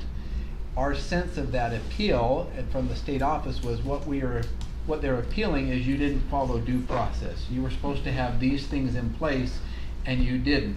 And so the state would look and say, was due process given? Right. Not, oh, we're gonna now read the book as the State Office of Education and determine that that book should be included. That is contrary to what the state's trying to do. The state's trying to put in a process for local individuals in adherence with state law to determine what is appropriate and what is not appropriate. So you're not appealing, and I think we need to look at that and say, okay, if a school community council or review committee at Canyon View Junior High makes this decision and a parent says, I want to appeal that decision, do we then as an appeal committee override the content decision? I think we don't. That's a local decision. What we do is to make sure that that process has been followed with Okay. fidelity. Now, we as a committee, we understand that. I just wanted to hear what the board at large felt about. Is that okay? I like Yes. that. That makes sense to me. I can understand that. To All me, right. the intent of the law is for local participation, given the standards of the community, to make that determination. And just so you understand that if that appeal is successful and they say, and the district committee, review committee says, no, you did not follow the proper process, then it gets reverted back to that local school to do again. So Would it they doesn't need, come to would the they need a district. whole new That's committee? right. Yes. They Yes, would do a whole new yes, committee. whole new Yeah. committee. Yeah, Okay. to follow due process. Is most of the bones of that in here with just a few changes, Yeah. or is that a whole new Yes, thing? yeah, I think we have enough to get That's started the that we're gonna right. learn in the next month and a couple of weeks. Okay, so we only have Here we go. really one thing that the anonymity, is that a policy or is that a procedure? It is not in the policy. That's right a now. procedure. We could But you guys- amend to add it. Although, Okay. that's true what Ada Or you said, the could truth keep it in is I rules and think we regs. wanna be Keep it in as, rules and regs. Yeah, just keep Yeah. it in rules and regs. and let's make keep it in adjust. rules and regs. We still want everybody, the board to always see where we're going in procedures and rules and regs. That, it's important because I But just, it doesn't necessarily need to be passed by the board, it could be we could part put of it rules in. and regs. Still wanna review it with the full board though at the end of Right. September, yes. Yeah, and Sarah's whole idea about reviewing more than one book at a time, that's a thing for discussion for I rules like and regs. that, I think rules and regs, that's a really very important. Can I mention one other thing for you guys to think about? Under the law, if a book meets the criteria for pornography, it must be removed. But we also have restricted. And what we have done in the policy is we have expanded restricted, so it's not just pornographic, but there are some other things that can be included in restricted. And we're wondering, let me see if I can find it here, but we had like suicidal ideation Oh, and it's for the vulgarity and violence. sensitive materials definition. Yeah, so what we have done is we've said sensitive materials is pornography or.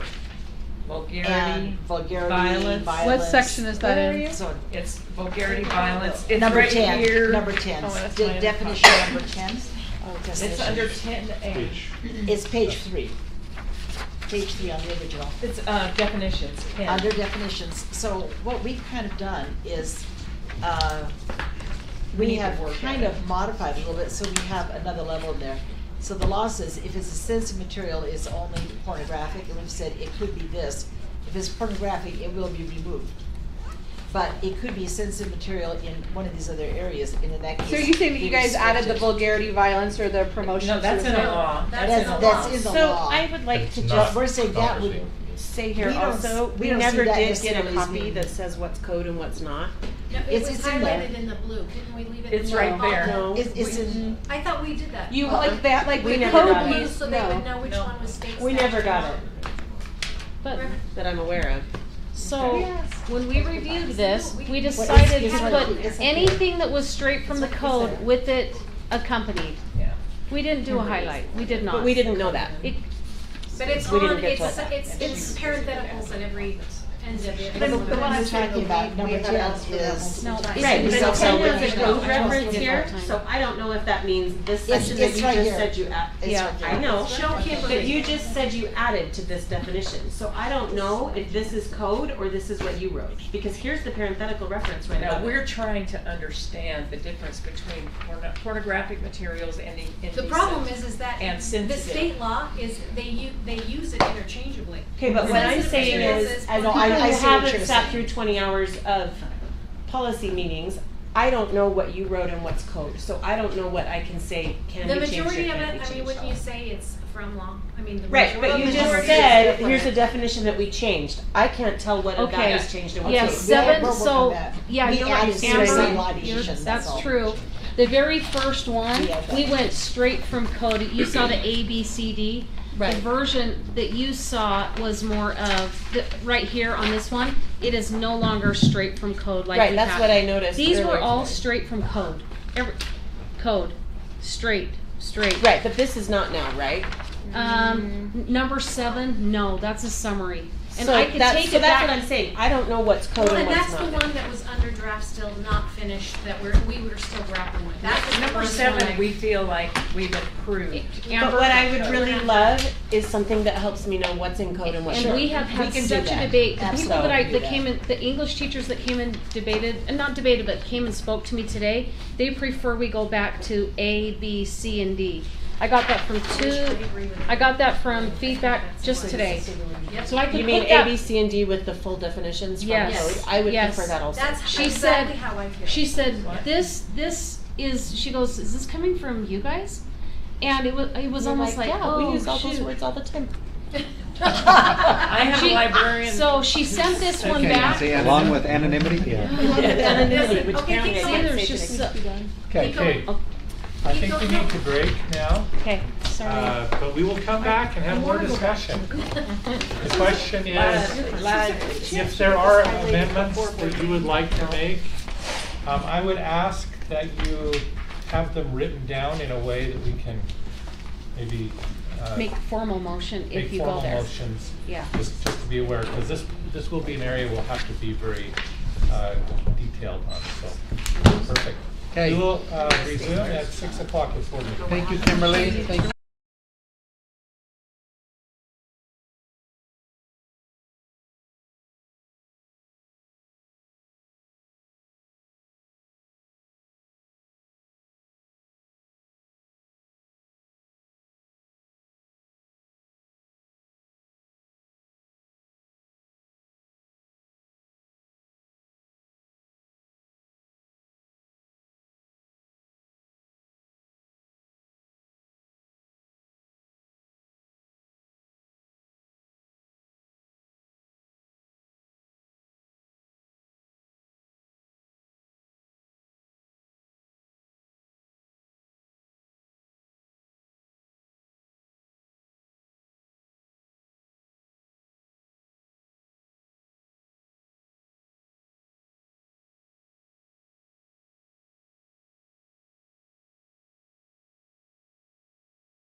Is that, David, do we have one?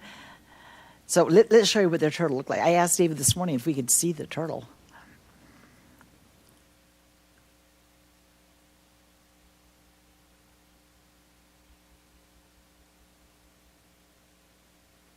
It's coming. It's coming.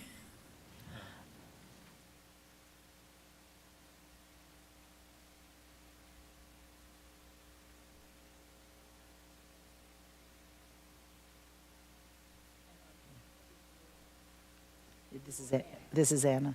Tell you, Anna, while we're waiting, why don't you come and shake our hands?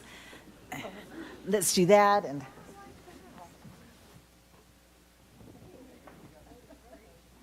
I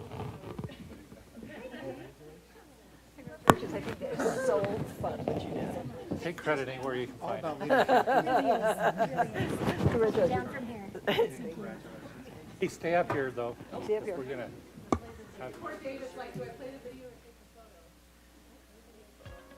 And its family, can you stand up and we'll recognize you too? We know that it takes.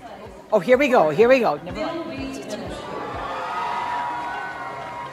This front center. From Utah, Oak Canyon Junior High.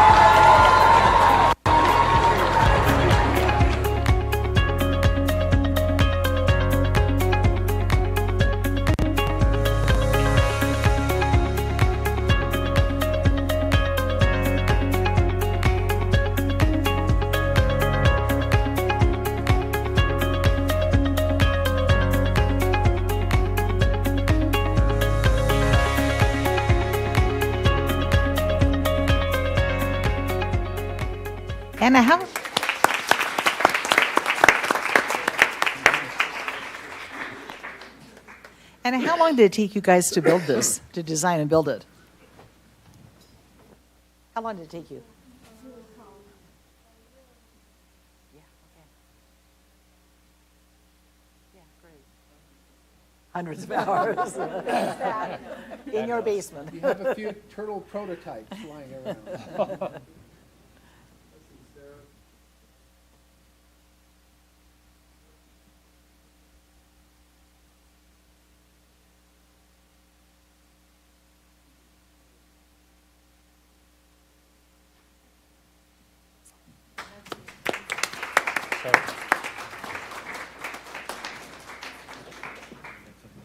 And did we have your family stand up, or did they get caught short?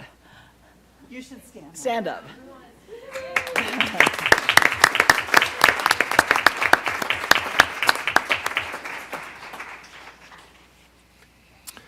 Okay, thank you. That's exciting to have you with us. We really appreciate your attendance here tonight. But just so you know, if you want to leave, it's not inappropriate to go ahead and leave now. That would be just perfectly fine. But it's exciting. Yeah. Okay. Time is now set aside for community comments. It is not a time to discuss specific personnel issues. Personnel issues are not appropriate for an open meeting environment. If you have personnel concern, we ask you contact a member of the administration or put your concern in writing and address it to the Board of Education.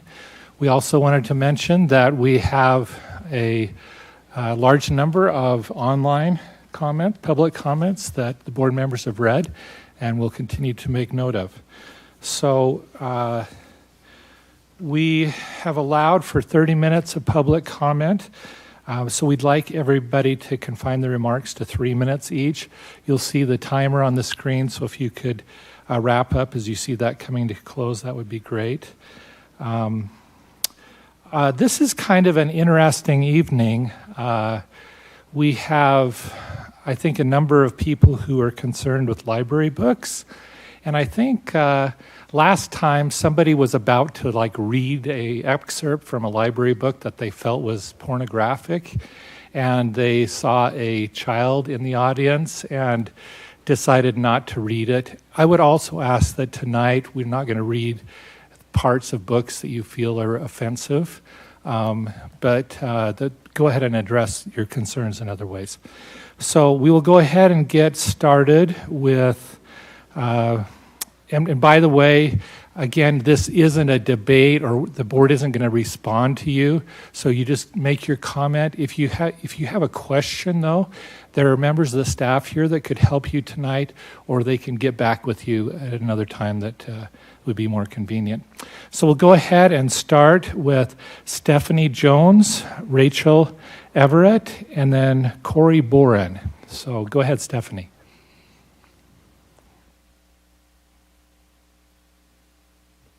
Hello, my name is Stephanie Jones. I have worked in Alpine School District as a teacher librarian for 18 years. I have loved my job. I recently left American Fork Junior High after 16 years and many tears. I am currently working as the coordinator of K-12 libraries, and let me tell you, the tears are continuing. It has been a frustrating time for many people as we strive to find the best balance for our students, for our parents, and for librarians. I address you tonight to advocate for several things, to affirm several beliefs of the libraries in Alpine School District. I don't think you will find a group of educators who are more passionate about the students they serve or the role that we play.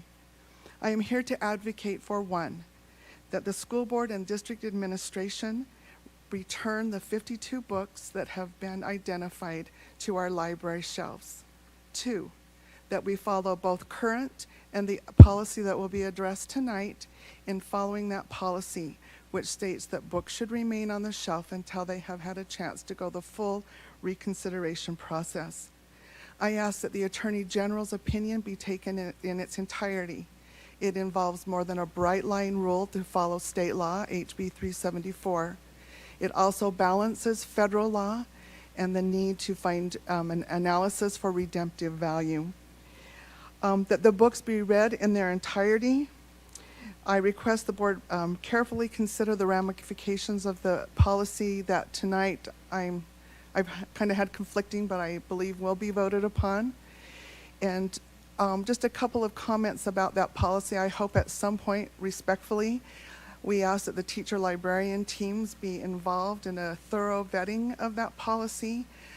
There are things that we wholeheartedly support, I think, in spirit and as a whole. There are many things we can applaud, but there are questions. And on a personal note, I think the introduction of a temporary, or excuse me, I can't think of the word. Oh, restricted, thank you so much, a senior moment, only opens more problems than it solves. I want to affirm that librarians care deeply about their students and believe strongly that we represent the best of our schools. Librarians work tirelessly to provide age-appropriate materials that provide engagement and relevance to our readers. We build readers from the first grader who has learned the excitement and power of reading, to the 8th grader who needs that fire rekindled, to the high school senior that we hope we are prepared to be a literate member of society. We believe that the best way for all to have a voice is through a policy that allows for due process. And we believe it is the right and responsibility of parents to guide their learning. It is our hope that parents understand when there is a problem with access to material, that the conversation will start in the library. We thank the board and the administrators for the time they've taken to listen. Many board members have met with librarians. You have listened to our input. We appreciate the public support that has been expressed by some. And again, we ask for those two things, the 52 books be returned, and that we have a more active voice in vetting the policy as it goes forward. Thank you. Thank you. Our next person is Rachel Everett. I'm not talking about the library, but maybe I should.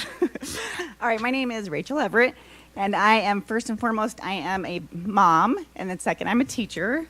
I'm internationally certified as an academic language practitioner, which is CALP for short, C-A-L-P.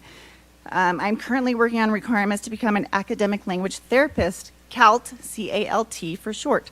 You can find more information about CALPs and CALTs on altaread.org. You might not be familiar with the term CALP or CALT. A CALP or CALT provides explicit, systematic, sequential, multisensory, structured language instruction which builds a high degree of accuracy, knowledge, and independency for students with written language disorders. Well, what's a written language disorder? The most well-known is dyslexia. dyslexia. If you had to guess how many CALPs or CALTs were in Alpine School District, how many would you guess? Unfortunately, we only have one, with 2 of my colleagues in training right now. According to Yale, dyslexia affects 20% of the population. Sorry. And represents 80 to 90% of those with learning disabilities and IEPs. It is the most common neurocognitive disorder. The Literacy Project reports that 85% of juvenile offenders have reading problems. Research from Wilcutt, in 2004, research from Wilcutt, Gaffney, and Brown indicated that 40% of children diagnosed with dyslexia suffer from depression and anxiety. And research from the National Institute of Child Health Development demonstrated that 74% of children with reading disabilities who are not identified in schools until 3rd grade will continue to experience reading difficulties in the 9th grade. We need a better multi-tiered system of support. In some of the elementaries, they have a great Tier 1 and Tier 2 support that is based in the science of reading, which is 95%. I think it's excellent. However, what is missing is a Tier 3 Orrin Gillingham approach in our district with highly trained teachers and dyslexia therapists that is multisensory, structured, systematic, and sequential and cumulative. This represents a multi-department issue in Alpine School District. It's an elementary literacy problem, it's a secondary literacy problem, it's a special education problem, it's a student equity, education equity problem, and it's a student support service problem. Many of our Alpine School District families have to go outside the district to get adequate reading help. What about those families that can't afford this luxury? As a district, we are desperately attempting to help these families. However, we lack the resources and trained staff. Our district needs additional certified CALPs and CALTs to address this overwhelming deficit. I am so grateful for this board and the insight that they had to include upper grades in the letters training, but we still need more training. Thank you. Thank you. Corey Boren.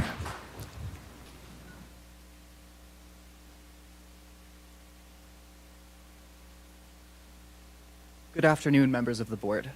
My name is Corey Boren Fife, and I attended Alpine School District for 13 years, the entirety of my public education. And I continue to live in this community after graduating from Lone Peak High School in 2018. As a student in the district, I gained a great love for the written word and an appreciation for civic involvement, which greatly informs my decision to comment here today. I respect and value the First Amendment. The ability to communicate freely without fear of reprisal from government bodies is central to our democracy. This is a value I know I share with the board, and I believe that we share that same conviction that free speech is essential in education. Without the First Amendment, a fair, free space for engagement and inquiry could not exist. My comments today come from this value. As I learned from several Utah news outlets, Alpine School District removed 52 books from library circulation prior to review. While the reasons for censoring these titles is different for each one, there are a disproportionate amount of books with themes and stories involving queer people, people of color, and victims of sexual assault. I was, only a short few years ago, in great need of access to stories like these in my young life. I am concerned that these titles have been pulled without the insight of the larger community or a broader discussion involving all of the members of this district. Rather, it appears that this policy has been formed by the request of some constituents, including members of the partisan group Utah Parents United. I do not believe there was enough consideration of alternate perspectives prior to this action. The Utah Library Association's recent statement in response summarizes mine and many others' frustration fairly succinctly. These books might not be right for every reader, but school librarians work with parents and caregivers every day to help them find appropriate materials for their children. We believe that parents and caregivers have the right to discuss reading and book selections with their own children. However, they do not have the right to make these crucial decisions for other families. Close quote. By promoting this degree of censorship in our schools, I fear the board denies students and their parents the right to make informed decisions about their education. In addition, to remove books prior to assessment due to partisan reactionary statements is an exercise of prior restraint by the board. This exercise of prior restraint removes the ability for discussion and debate as to the literary merit of the titles provided and of any concerning material assuming the books to be guilty before innocent. As established by the precedent of the Supreme Court decision Neer v. Minnesota, prior restraint must be exercised only in extreme cases and with strong proof of constitutionality by government bodies. I do not believe this decision meets those criteria. I request that the members of the board engage with, review, and read these materials themselves whilst being transparent with parents and students regarding the decision-making criteria. I also ask, as a former student, to keep these books within circulation during such a review, in respect of the First Amendment. Thank you.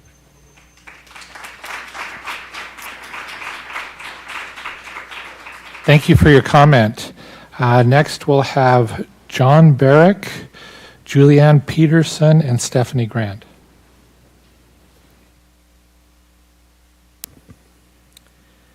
My name is John Barrick. I'm a tax professor and professional for over 30 years, including giving advice to the U.S. Congress. I am not against taxes, but I am against portraying something that's clearly a tax increase. Calling something that's clearly a tax increase as tax neutral, that's simply dishonest. I watched the May and June board meetings with Y2 Analytics, and I object to the way they phrased or worded the language. Will you make the survey public? I understand a grammar request has been denied. As the remaining 2011 and 2016 bonds come off, property owners will receive a tax decrease in the debt levy. Replacing those bonds with new bonds is a tax increase, even if actual taxes aren't more than the property owners are currently paying. Adding more bonds with additional years of payments is a tax increase, even if the annual taxes don't increase over the period. Property taxes are leaned against or levied against property, and when the bonds are paid off, that lease or lien is given back to the property owners. Given that the proposed bond is larger than the current general obligation debt, and in the face of rising interest rates and current construction challenges, this is an epic tax increase. Forbes magazine said it best. Like many terms in politics, no tax increase in front of bonds is supposed to blunt the opposition to new taxes, but let's be clear, there's no special category of bonds that school districts issue that doesn't increase your taxes. No tax increase bonds increase your taxes. Michael McShane, Forbes magazine, 2019. He says, first, it's dishonest. Second, it thwarts oversight, transparency, and accountability. And finally, it undermines the fundamental truth that the things we want cost money. I believe education in Utah is underfunded, but I don't believe the way you're going about this bond, like posting it's on your agenda at 3:28 yesterday afternoon, is transparent. We came to you this spring for help, asking for some help for our elementary school. All you did is listen. Nothing changed. I'm going to give you a few thoughts on transparency.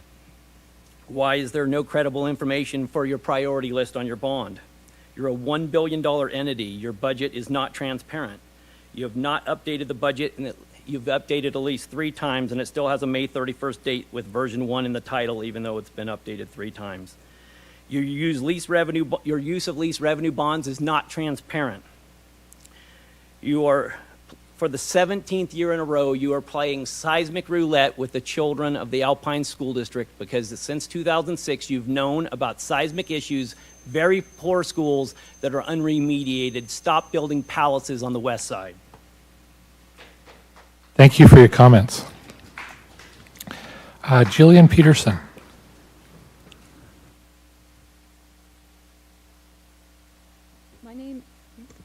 My name is Jillian Peterson, and I'm a senior at Westlake High School. As you discuss Policy 6161, Instructional Materials in School tonight, I would ask that you consider the people that this will affect the most, the students. Censorship divides us.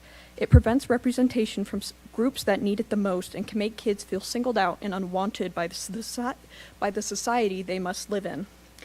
In the First Amendment, it guarantees our right to read what we choose, and that even applies to me as a minor. The law protects the right of a parent to guide what their child reads, but no parent has the right to decide what another child can and can't read. I feel it's especially important for unrepresented groups to see themselves reflected in the books and a library collection. Many books that have been challenged in schools are based solely on the fact that they include LGBTQ or BIPOC characters. Marginalized people deserve to be represented on library shelves. In fact, it is vital that they are. Living another person's experience that is different from your own through a book is how we gain empathy and understanding for others. It is how we learn, and it is how we become kinder and better. Nazis in Germany didn't want the German populace to have empathy for people that were different from them, so they banned and burned books that weren't aligned with their ideals. A student in China today isn't allowed to read books that aren't approved by her government because they want her to think what they allow her to think. Censorship is a form of control over others. Censorship breeds fear and mistrust. Censorship is a threat to democracy that upholds freedom of speech. Thank you. Thank you.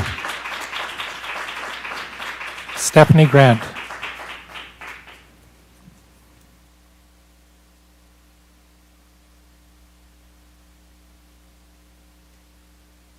Okay, I want to talk about the bond for a minute. So Orem is probably, Orem is forming their own district because Alpine keeps taking their schools, selling their land, and you have a bunch more schools on the chopping block. So Orem is now going to be forming their own district. And if you guys are trying to pass this massive, huge bond, we're going to be responsible for a huge amount because losing Orem is detrimental to how much, I mean, from like the past 100 years, Orem is the #1 contributor to the district. So we do not want this bond passed, especially where you're not telling us where the money goes. And even if you do tell us where the money goes, then you can still change your mind. You're allowed to. Just like when you guys said that bond was for Sierra, but then didn't use it for Sierra. So I'm just advocating to not pass the bond. And also, those books are so explicit that you asked us not to read them here, but they're in the schools of our children. This is like, I don't understand how we have a librarian here telling us that she's like almost in tears to please bring back these pornographic books for our kids. If that's the kind of representation that is happening for my children, I don't want those kind of people around my kids. Those books are so pornographic and sexually explicit, and you guys have seen enough of them, you don't even want to look at them. So the fact that we've got kids up here thinking they want to read that stuff, like, I also don't want the Chromebooks. I don't like kids having all this access to all this online stuff. Like, I don't know why our schools keep advocating for getting them more online. Let's go back to the books, like the actual history books that we don't use anymore. And I need you guys to be stronger about this. I was just listening to your session, and you guys need to have a stronger backbone. Don't just leave this to a group of parents with no names or a group of selected people with no names to decide. You guys can take a stand and protect porn out of the schools. It's against the law to let it in the schools, and people will be held responsible for putting that material around our kids, because that is not okay. And if it's too explicit to read in here, it's too explicit in the schools, right? Especially our elementary children and junior high kids. Yeah, I'm good. Thank you. Julie Walker.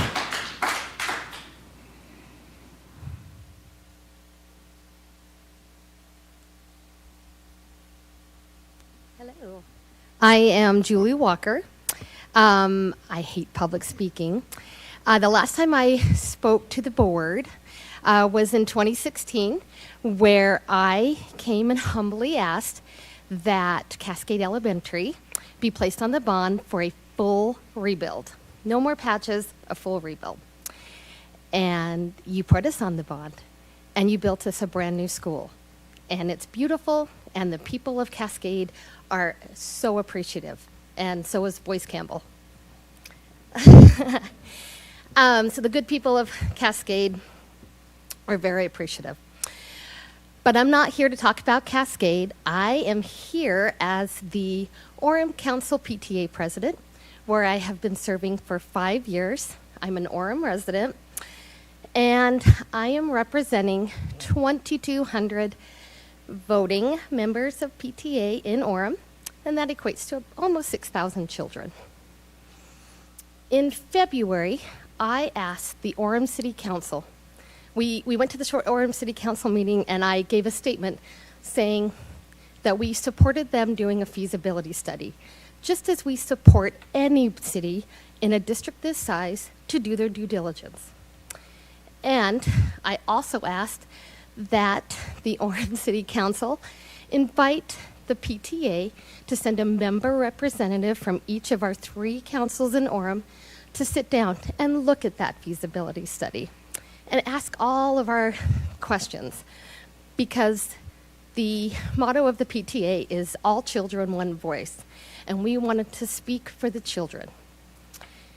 They released their study in July.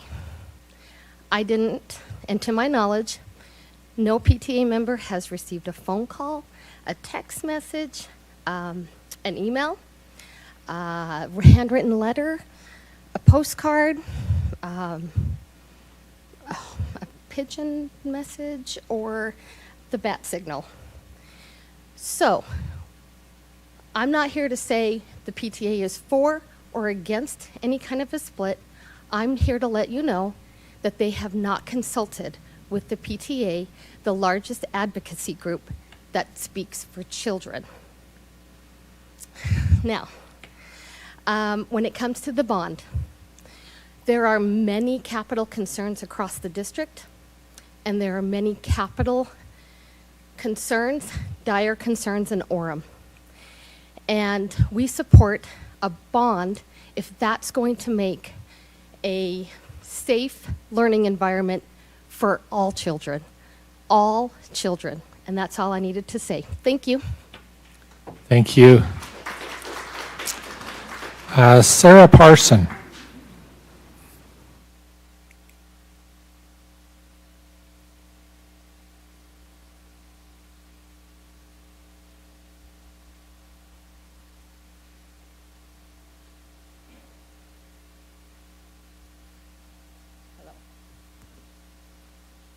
Hi, is this working? Fine? Okay. As was mentioned, my name is Sarah Parson, and I am the mother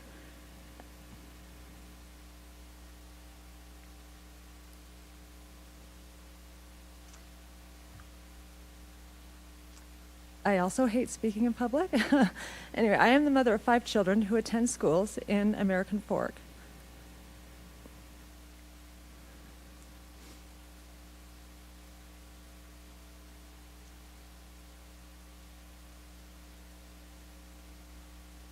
I am also the granddaughter of Holocaust survivors, and as such, feel very strongly about working to create a more just and equitable world where everyone is safe, respected, and represented.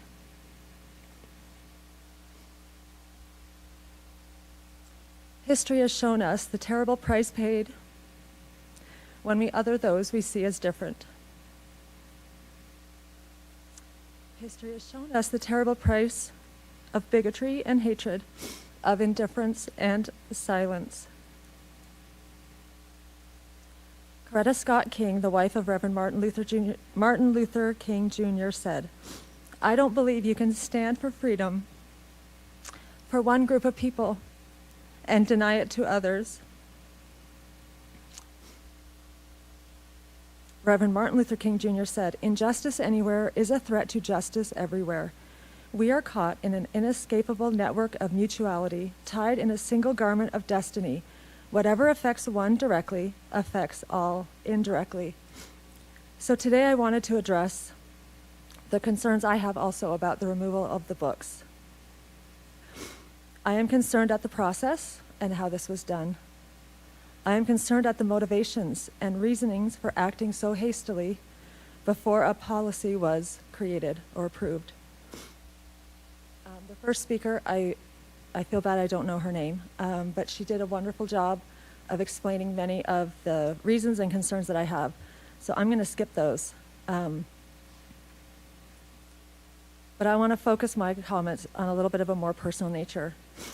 Creating a space and environment where all voices and all children are heard and feel seen and safe should be the aim of all districts, classrooms, and teachers. Removing these 52 books does the exact opposite of creating safe spaces where all children feel seen and represented. Books humanize people we may otherwise separate ourselves from because we think they are different than we are, or we don't understand their experiences or beliefs. Books create empathy. Thanks. Thank you. Next is Michelle Sorensen.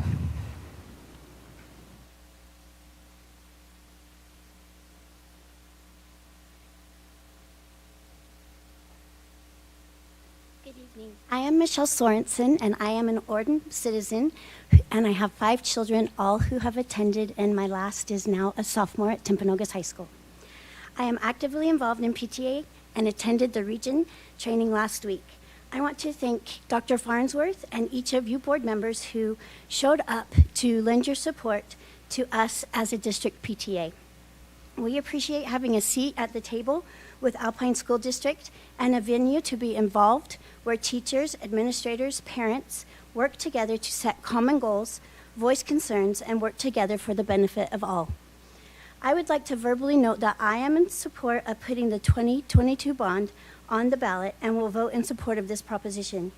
There are some in Orem who may narrowly look at the monies that Orem taxpayers pay into a bond. However, I think that this is a very narrow-minded picture that they are looking at. Orem City requested, through GRAMA requests, an updated review of the 2017 feasibility study with 2021 budget numbers. Although this document was not ready before the Discovery Educational Consultants Orem feasibility study was completed, it was given later to DEC, Orem City Government Mayor, and council members, and other citizens who had requested this information. The updated document shows that Orem schools benefit from a yearly $29 million deficit, which provides additional full-time equivalents, special needs programs, and provides a more complete picture of how Orem students profit in an additional $1,000 in funding support per student. I would like to thank Alpine School District for your support and investment in all of the children of our district, and especially those in Orem City. Thank you. Thank you. We really appreciate your comments, and maybe just to summarize, we appreciate Stephanie's comments about following policy in returning books and reading books in their entirety. Appreciate Rachel talking about the need of support for students with dyslexia. I love having students come to speak to the board. So Corey, excellent. I thought you were very eloquent in talking about the importance of the First Amendment and the dangers of censorship. John Barrick, we appreciate your comments on being transparent and how we talk about tax increases. Appreciate Julianne Peterson, again another student. I just think you're amazing in the way you represented yourself. And I guess the thing I picked out is that underrepresented groups really need to see themselves in books. So thank you for that comment. Stephanie Grant, we appreciate your comment, and I sense a concern in passing the bond in the face of uncertainty on Orem's district future, and your desire to make sure that pornography is not in schools. Julie Walker, we appreciate your comments, and I have to tell you that I think Cascade Elementary is pretty amazing, and appreciate that, as well as your desire to have PTA involved in these issues that where they can really contribute. Sarah Parson, we appreciate talking about the price of censoring books and creating safe spaces for children. And Michelle Sorensen, thank you for your support and your representation of the PTA as well. So thank you for all of our public comment. Again, we really appreciate that, and it provides us kind of a window into what people are thinking about. And the board really desires to know what our public are thinking. So along with these, I can't remember at last count, but it seemed like about 100 online comments as well that the board's read. So thank you for all of that feedback. We will now move on to the next item in the agenda, which is the approval of minutes. Is there a motion? I move that we approve the minutes. I have a motion from Sarah Hacken. I'll second it. Second from Sarah Beeson. Any discussion? All in favor say aye. Aye. Any opposed? The motion passes. You have received your claims for the month, and I recommend your acceptance of the claims. Is there a motion? I move that we accept the claims as posted in board docs. I'll second that. Motion by Ada, second by Julie. Any discussion? All in favor say aye. Aye. Any opposed? The motion passes. Next item is routine business. That includes a budget summary, the Alpine Foundation board summary, personnel hiring releases, student trip requests, and LEA-specific licenses. Those were all included in your board documents, and I recommend your approval of the routine business. Is there a motion? I'll move to accept the routine business. I'll second it. I have a motion from Amber, a second from Julie. Any discussion? All in favor say aye. Aye. Any opposed? The motion passes. Okay, we'll move into our action items. I would invite Carrie Milner and Boyce Campbell to come forward. Appreciate them representing our elementary literacy efforts. Each year we are required to put forward for board approval our early learning plan, and so they will take you through that, and when they are done, you're welcome to ask any questions, and we recommend your approval of the early learning plan. I'm Carrie Milner, the Director of Curriculum Literacy K-6, Elementary Literacy, and this is Boyce Campbell, and he is the Director of Curriculum over Math, Elementary Math. So, we first just want to show you, this is our early learning leadership team, and we came together in June, and we met together and discussed, looked over data from last year, and discussed what our goals would be for this upcoming year. So we're going to just go and talk a little bit about the goals from last year. The state required that we have a state growth goal for literacy, and they also required 2 local goals for literacy. This was for last year. So the growth goal was 60% of the students would achieve typical or better growth according to the Acadience reading assessment. And we were able to accomplish that goal with 61%. This slide right here kind of shows some historical data, and it appears that we're on an upward swing, which we're pleased about. So the growth goal was met, and we're hoping that that will continue. The other 2 goals, the other 2 goals were proficiency goals, and those 2 goals were not met last year. Okay, so this coming year, the requirement for this grant is that we have literacy and math goals.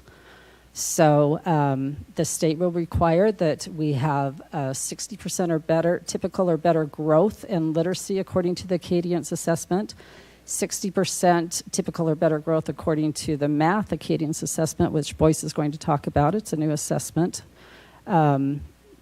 And then we have 1 local goal for literacy, 1 local goal for math. So you'll now see that they have brought these math goals on, and then 1 local goal of your choice, which was chosen that it would be a math goal. So what is this funding? This is House Bill 114, and the purpose of this funding is to increase the capacity of, the purpose of the funding is to increase the quality of instruction for our pre-K through 3rd grade. So I'm going to turn the time over to Boyce, and he's going to talk a little bit about how they're using their funding from this House Bill 114 and their goal. And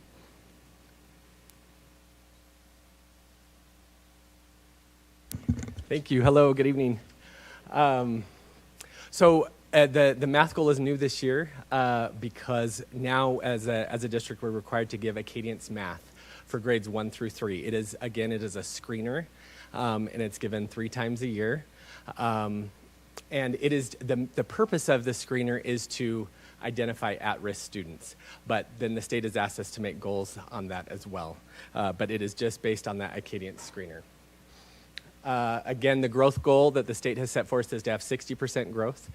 We have only given it for 1 year, so we don't have multiple years to look at. So we just have last year's. And last year, with our first time giving it and our teachers not knowing much about it, we met 51% of our students in grades 1 through 3 made typical or better growth. So our goals, as Carrie mentioned, we have our growth goal to meet 60%, but we also set specific goals for proficiency. And this is how much we change from our beginning of year to end of year. And so it's the students against themselves in proficiency, how much percentage we have proficiency from the beginning, from the first benchmark to the final benchmark at the end of the year. And what the state asks us to do is to do a 3 to 5% increase on what we had last year. And so if we look at, this is for first grade, our goal for this year is to raise that by 2%. Last year, we actually went down by 3%, and so we made a 5% increase by setting a goal to increase by 2%, if that makes sense. So here, that makes it a little bit more clear there. Last year, we went down by 3%, and so to add 5% to that gives us a positive 2% increase as our goal for this year for first grade.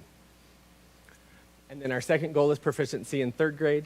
Our third graders stayed even from beginning of year to end of year, so an increase in that would be, so we set that as a 3% increase, and that is our goal. And you can see that there. We're continuing with our vision for learning and making sure that we teach math for understanding. We have a great math support team. Outlined there are just the different supports that we offer to the schools. We are partnering this year where each of our math specialists is partnered with one of our K-6 elementary supervisors. So they're each assigned to a division, thank you, and they'll be meet those goals. And us as curriculum directors will be meeting. We are going with the elementary supervisors each month in their focus group meetings with the individual schools with the principals so that we can help support them in their goals that they've made in the coherence map that we're doing as a district. And then we also have grade level specialists. They're assigned to a division, but they also are specialized in a specific grade level as well. So you can see there which schools they're assigned to and which grade level and what specialty they're focusing on. Things that we're going to work on this year to help support schools in closing the mathematics gap is just continuing our PD with our new implementation of Ready and helping our schools in that way. CMI training in our partnership with BYU for the schools that are interested in that. Giving first through third Acadience support. Now that we've given it, now we know what it is, and now we're discovering more about it, so we can help support schools in how to remediate for that and how to help students succeed there. And also with principals. And as I mentioned, partnering with the elementary supervisors and our specialists, our teacher teams, and in addition to our PLC coaches and our innovative learning coaches. CMI is comprehensive math instruction, and we have currently 5 schools that are receiving that instruction with a partnership with BYU. It's 2 years. The schools opt in to do it, where it's focused more on the standards and in teaching the standards, not necessarily in a single curriculum. Thank you for that clarification. And now I'll let Carrie talk about the literacy goal. All right. So like we said earlier, the literacy department, in literacy, we also have to make a goal of 60% or better, and which we did last year, and we're hopeful that that's going to happen again this year. So that's our current reality is 61%, and of course we want to increase that. So we'll work towards that. We made a proficiency goal with kindergarten this year. That will be our local goal with the state board, and we are going to increase on the Acadience reading by 9% from the beginning of the year to the end of the year. And how we calculated that was we took the average of the last 3 years from the beginning of the year to the end of the year. That was a 5% increase over the last 3 years. We add 3 to 5% for rigor. We added 4% and came with a 9% increase. So those are the goals for literacy right there, a growth goal and a proficiency goal. And then just talking about closing the gap and what the literacy team and department is going to do is we were able to increase Summer Stars last year with some ESSER funds, and so we were able to help a lot of additional students that we haven't been able to help in the past. So that was exciting and fun to go out and watch those summer schools go on this summer. We have full-day kindergarten in 11 of our schools. That's 35 classrooms that will have full-day kindergarten. I am a prior kindergarten teacher, so this is exciting to me, fun for me to talk about. And we also will continue with the optional enhanced kindergarten in 4 of our schools. We also partner, like Boyce said, I need my glasses on because I cannot see that far away. I can see close up, but not far away. So Boyce talked a little bit about us partnering with the supervisors and meeting with the principals and helping support them. How can we help support them as a literacy team in meeting their goals? So we partnered with them. Each director is partnered with the supervisor plus a TSA from each team. We also have our grade level specialists. So if teachers need a specialist, like a kindergarten specialist or a first grade specialist, sometimes, a coach may not know everything from kindergarten to 6th grade. So they can reach out to one of our team members and say, hey, I need some help specifically with kindergarten. Tell us how you can help.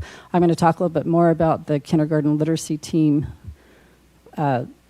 the teacher leader team here in a minute. We partner with PLC coaches. We have a reading interventionist in 25 schools. And then we have the ongoing letters for our pre-K through 6th grade teachers and our principals and assistant principals. This is just a slide that shows our partnerships for our team members, and then also a menu of that's not all exclusive of how we can help support our teachers and schools. There's our grade level specialist. We also have websites that are specific for kindergarten through 6th grade that the teachers can go to and find resources specific to their grade level. So this leadership team will be using the monies from this grant to form this literacy leadership team. It's K through 3, so we will have a teacher from K1 band and a teacher from 2-3 band. They'll meet once a month. They'll receive a stipend for their work, and some of the topics that we're going to cover during that time is Acadience with goal setting and pathways to progress, aligning instruction with the science of reading, what we're learning from letters, talking about explicit and systematic instruction and phonics, comprehension, and writing, small group instruction, the implementation from our letters, what we're learning from that, and teaching high-frequency words and the importance of text reading. And then these teachers will learn together, research-based learning, and then they'll go back and share that information with their team members to kind of help get that water to the end of the row. So we're excited about that. So that is all we have for you. So thank you. Thank you. Appreciate that report. If you want to stay there for just a second and entertain any questions. You thought you were going to escape. I knew we weren't. Go ahead, Julie. I wasn't sure. So, Carrie, just wanted to specifically give a shout out. I actually happened to run into one of my kindergarten teachers, and she was talking specifically about how well the students had done, just skyrocketed with stars. And so grateful that like ESSER money was able to be directed there. It seems like such a solid program. She also was communicating to me that the students who were not hitting their goals struggled with attendance. And so I'm wondering, have we tied, whether it's through stars or just through our traditional like school year, are we kind of tracking attendance with success and student achievement? Because my concern is that as we've struggled with attendance this past year, how much that is tied to, like, particularly I'm guessing with boys, because when I think of math is extremely foundational, right? So if you miss Monday and Tuesday when the instruction's happening, and then Wednesday, Thursday, Friday, you're there and you've kind of missed the instruction, it's more like the practice occurring.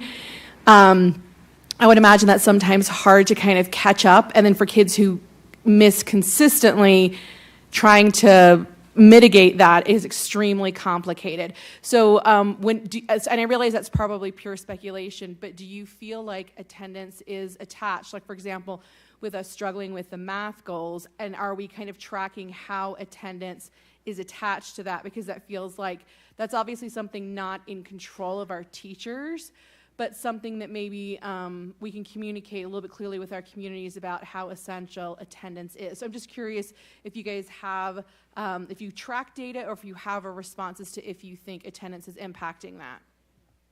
So I'm sure you remember the attendance of 30 or more absences across the district increased to like 11%. So like 3 years ago, there was only about under 500 students who missed 30 or more days of school in the elementary. This past year, there was almost 5,000 students who missed 30 or more days of school. So we know that it's an issue. We've talked, I know we've talked with Jason with assessment, the director of assessment, about trying to link that together. Are we seeing these kids that are missing so much school, you know, how is that affecting their achievement? So it has been a discussion. So. I know as we've met with individual schools, some of them have looked at that data specifically for their school, and they've even set that as as their connection goal, is looking at ways to improve attendance or improve connections with their students and with their communities so that they can get them there. Some schools have not noticed a correlation, and some schools have. So I think it varies by the community and the demographic a little bit there too. Other questions board members have? I just want to also extend appreciation for the connections that I feel that the Southern, through Michelle Stevenson and that whole team. It feels like a team, and I was able to be invited to that occasion when of team building, and I just see wonderful things happening with these content specialists, and in my area, especially an English language learner element. So I'm excited. I have a question. This is a state grant. How many years, is this a one-year, year-to-year thing we apply every year, or is it a multi-year thing? It's ongoing, but we do put in an application every year to receive the funds. Okay. Other questions? One comment that I just wanted to clarify, at least for the public that are listening, particularly on the Acadians math. The test for the beginning of year is different than the one for the end of the year, or is it the same? That's one thing that's different with Acadians math. The test is actually is pretty much the same. The cut scores go up. So when they give it at the beginning of the year, it's really a way to know this is what the kids know, this is what they know so far for what they need to know by the end of the year. Does that make sense? So for example, if I'm giving the test to a third grader, the concepts they're taking are what they're supposed to know for the end of the year. The cut score as to how high they get to determine passing is lower at the beginning of the year and goes up, but the test is the same. It's different than Acadians reading in that way. So but the reality is that students are not 2% worse than they were at the beginning of the year. It's just they're 2% worse than what they should have been if they had Yeah, 2% fewer passing for that benchmark. Yes, it's not that because the benchmark level's raised. Exactly. Yes, Okay. in that way, correct. Okay. Yeah, it's not that they're losing knowledge throughout the year. Right. Okay. Any other comments, questions? Thank you so much. It's an excellent presentation, and the board loves data like this, so we appreciate you bringing it to us. So we need a motion to approve the early learning plan for HB 114 grant. Is there a motion? I'll move that we approve the early learning plan grant from HB 114. I'll second. A motion from Sarah, a second from Stacy. Any discussion? All in favor, say aye. Aye. Any opposed? Seeing none, the motion passes. Thank you for that support, and thank you for that presentation. Our other resolutions and action items, I don't think will have that long of a presentation. So we will go through Resolution 2022-015. This is the authorization of purchasing property, approximately 11.5 acres located in Eagle Mountain. And I'll ask Rob to give any clarification on that he desires to, and then we recommend your approval of that resolution. Thank you, Superintendent. This is a piece of property west of Cedar Valley High School on Aviator Boulevard. If you go to the very end of the road, turn left, it's in the field on the right. Current owners are the Smith family. This is one we approved in our capital facility meeting back in June. We didn't get it on the July agenda, so it's here tonight. It's an important school site to help offset continuing growth at Mountain Trails, Eagle Valley, and other Eagle Mountain schools as we continue to see significant growth in housing and student population. Would recommend your approval. Why don't we have a motion first? Oh, I have a motion. I move that we pass Resolution 2022-015, authorizing the property purchase for approximately 11.47 acres located in Eagle Mountain, Utah. A motion from Julie, a second from Amber. Discussion. I mean, we just need a lot of schools. I don't even know what to say. Like, there are so many kids in our schools, so yes, please. Thank you. That's about the best discussion I suppose we could have on that particular topic. Any other discussion? Yeah, I just want to say that I think that as we look ahead, buying parcels of property where they're still available and at a reasonable price is a wise move down the road, because we know that we're going to be growing in some areas, or we're going to need remediation in some areas. So if we can do it now when it's available, I think we should. And I'm not sure that the price is as reasonable as we would want, but it could be worse. So it is incredible trying to stay ahead of the inflationary things we're seeing here with property. So any other discussion? Let's go ahead and vote. All in favor, say aye. Aye. Any opposed? Motion passes. Thank you. Resolution 2022-016 is the authorizing the surplusing of a 2004 flatbed utility trailer that has been at Orem High School. That is we're no longer in need of that and want to surplus it, and I recommend your authorization of that disposal of property. I move that we pass Resolution 2022-016, the authorizing of the surplus of a 2004 flatbed utility trailer. Is there a second? I'll second it. Second from Sarah Hecken. Any discussion? I mean, I would hesitate to go past a discussion for anything without wondering if Julie could use it to pile books on or something like that. I was going to ask Rob, like, what do you think the weight limit on this thing is? I think you need a different vehicle. Your van's not going to pull it. I was ready to recuse myself if needed. Any other discussion from the board? Seeing none, all in favor say aye. Aye. Any opposed? Seeing none, the motion passes.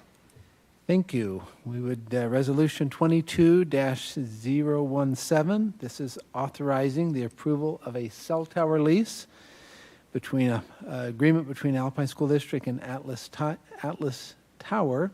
This is to be placed on our physical facilities location in Linden, and we recommend you passing that resolution. I'll move to approve Resolution 2022-017, authorizing the approval of a cell tower lease. Motion. I'll second it. Motion from Amber, a second from Sarah. Any discussion? The only question I have is, so I know that when we put cell towers on schools, the schools get the income. Rob, is this going to physical facilities, or is it just coming back to the district? Alpine School District. I just didn't know if I needed to arm wrestle Frank about where that money could go. Okay, thank you. So Physical facilities will benefit like all other departments in Alpine School District from the additional revenue. Subject to board appropriation. I somewhat hesitate to move on without seeing an arm wrestle, though, here. That would be. We had a dance at our admin conference, so arm wrestling could make more interesting board meeting. I don't know. Yeah, if Frank's here, we could set up a table. Well, darn, we'll have to pass it by. Any other discussion on this? Let's go ahead and vote. All in favor of Resolution 2022-17, authorizing approval of cell tower lease, say aye. Aye. Any opposed? The motion passes. Thank you. Resolution 2022-018 is authorizing the surplus of 4.07 acres of residential land. This is located on the southeast corner of Skyridge High School. Board Member Bateman, if you have not been on the new turf field at Skyridge, you need to walk on that, but we now have a turf field at Skyridge, which allows more of our better use of that, less wear and tear on the grass, and so we had some playing fields that now can be surplused and sold off to offset the costs of that and other capital improvements. So we recommend that you pass that authorization. Is there a motion? I move that we accept Resolution 2022-018, authorizing the surplus of 4.07 acres. I'll second it. We have a motion from Stacy, a second from Julie. Any discussion? It's beautiful, and I'm just most excited that instead of it being this little protected space that gets played on every other week and not practiced on ever, that so many of our groups are going to be able to use it. So, and also just shout out, I know there was, I think it was initially phrased as we're going to try to get it finished, and that the speed with which that happened was available. The community is very appreciative that it was able to be finished and ready and utilized by so many of our students. Excellent. Any other discussion? Seeing none, all in favor say aye. Aye. Any opposed? The resolution passes. Thank you. Resolution 2022-019, this authorizes the sale of a CTE home. Our career and technical education students build a home in the east of our district and in the west of our district. This is the home in the east. I'll invite Kimberly Bird, who's over the CTE, the administrative part of that, to talk a little bit about this. This was a fairly significant increase in the price of that home, the offer that we received on that home. The price, the home that's located in Orem was listed at $679,000. They had 6 offers, 4 of them being cash offers. Yes, a home built by our students. How wonderful is that? The final offer that was accepted was a cash offer at $855,000.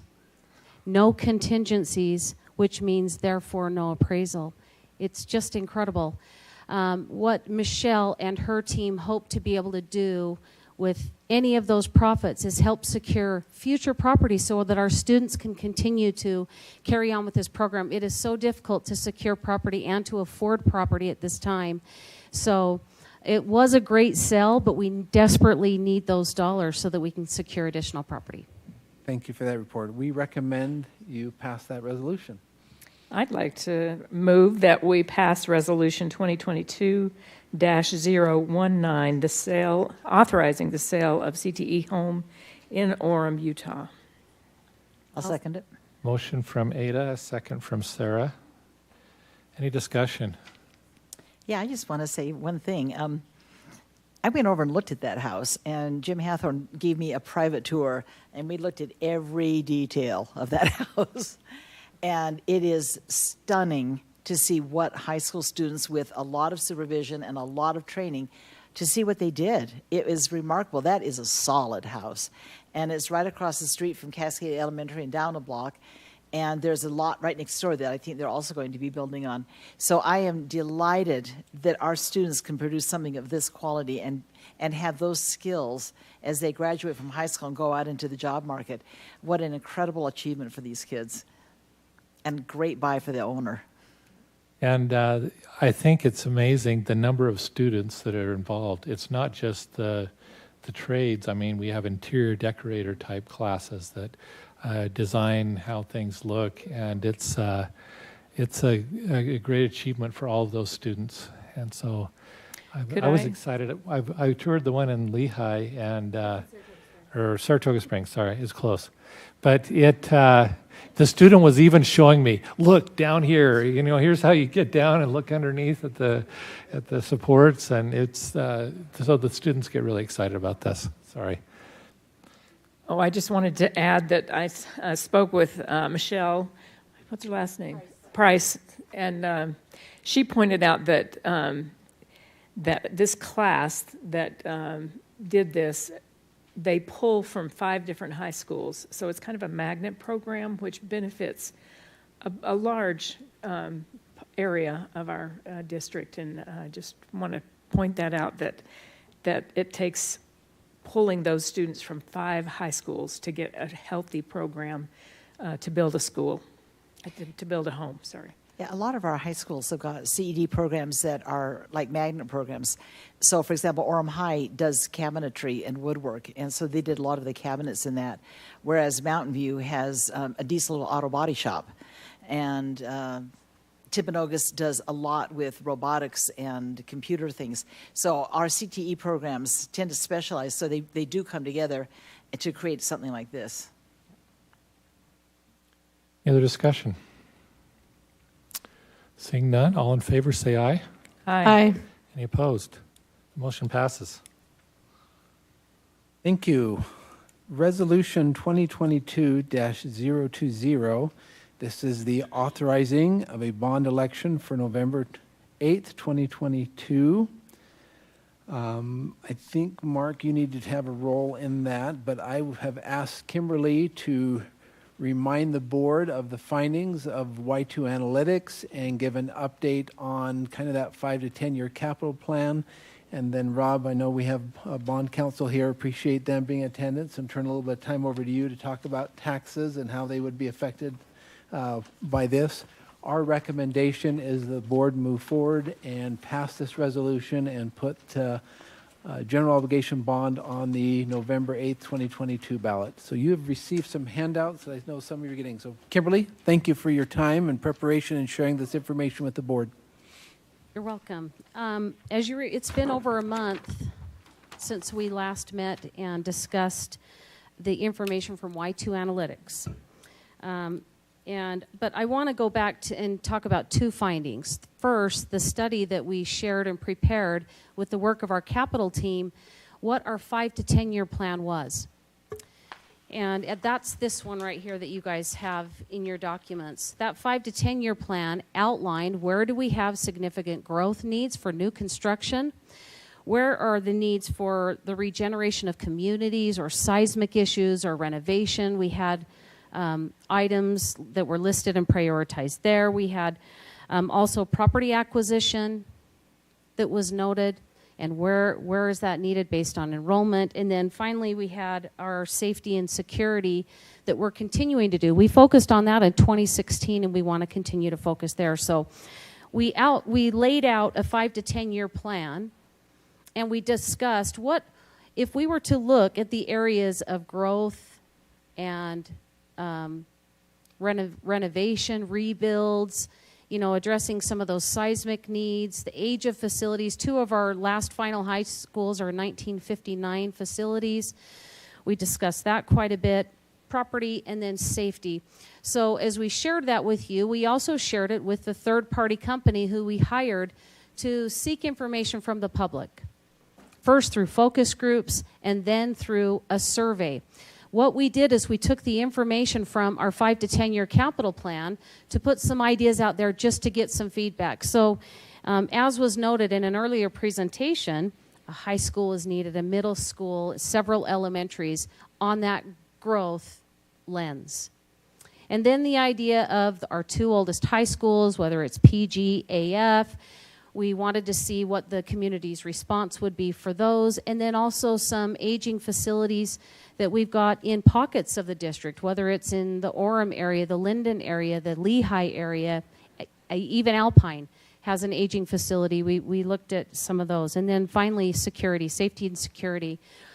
We always want to make sure that our kids feel safe. That's a key component to helping all kids achieve at their highest levels. And we've been attempting to do that by putting cameras in our schools, camera systems that are functioning through a central location that is centralized so that we're not doing like, okay, you have a camera system from Costco, you have another one from, Marshall, we need to have a centralized camera system so that we can then coordinate with our city local law enforcements as well. So we've been trying to fine-tune that. And then also, we made sure all of our elementary schools have push-button locks. We want to now target, moving forward, in a new bond initiative, all of our secondary schools having that push-button lock system. So that's where we landed. We also got the results, and they are posted on the website. David Stevenson has made it look so awesome. I don't know if any of you have looked on the website and seen the findings that are listed there from Y2 Analytics. It will also include, I know we had a gentleman discuss the full presentation from Y2 Analytics. That, if it's not already there, it will be there. We do want our public to see a full version, but what you have in front of you is a summarized version of that study and those findings that were presented by Y2 Analytics, I want to say just over a month ago. So you see that up on the screen for those of you that are here visiting or the public that's watching it from online. But you can see there's a representative support that would say, okay, Board of Ed, is you have to make a decision right now. Are we ready to go for a bond? There is an initial support, much like we did in 2016, that would say there's a likelihood of voter support for it. What questions would you have? In terms of the capital projects and the Y2 findings, anything for Kimberly that you need clarified? Kimberly, can you just speak, I'm sorry, did I interrupt? Go ahead. Can you just speak to the 2-year delay that we've had and the impact that has had on their decision to go with this number? Yeah, I'm glad you reminded of the 2020. In 2020, our Board of Education studied what was the response from the public. If we were to go for a 2020 bond, or should we defer for a couple of years? We were in the pandemic, and times were hard. But we could describe today's times as being difficult. But the board cared to see what the public wanted. And the public said, we want you to do all of these other things before you go out for another general obligation bond, which is maximizing the use of our facilities. Initially, they said maybe we create more of an online model. But after the pandemic, it was like, heck no, don't go that direction. But what it's done to impact us, Ada, as you mentioned that, is we're busting at the seams. Do you remember that cartoon that we made in the 2016 bond of the, what's the name of the family? Johnson family or something, but it showed, our schoolhouses are, that's how we feel, especially in the West. Now, we have other pockets where we're not growing, and in fact, we have some decline.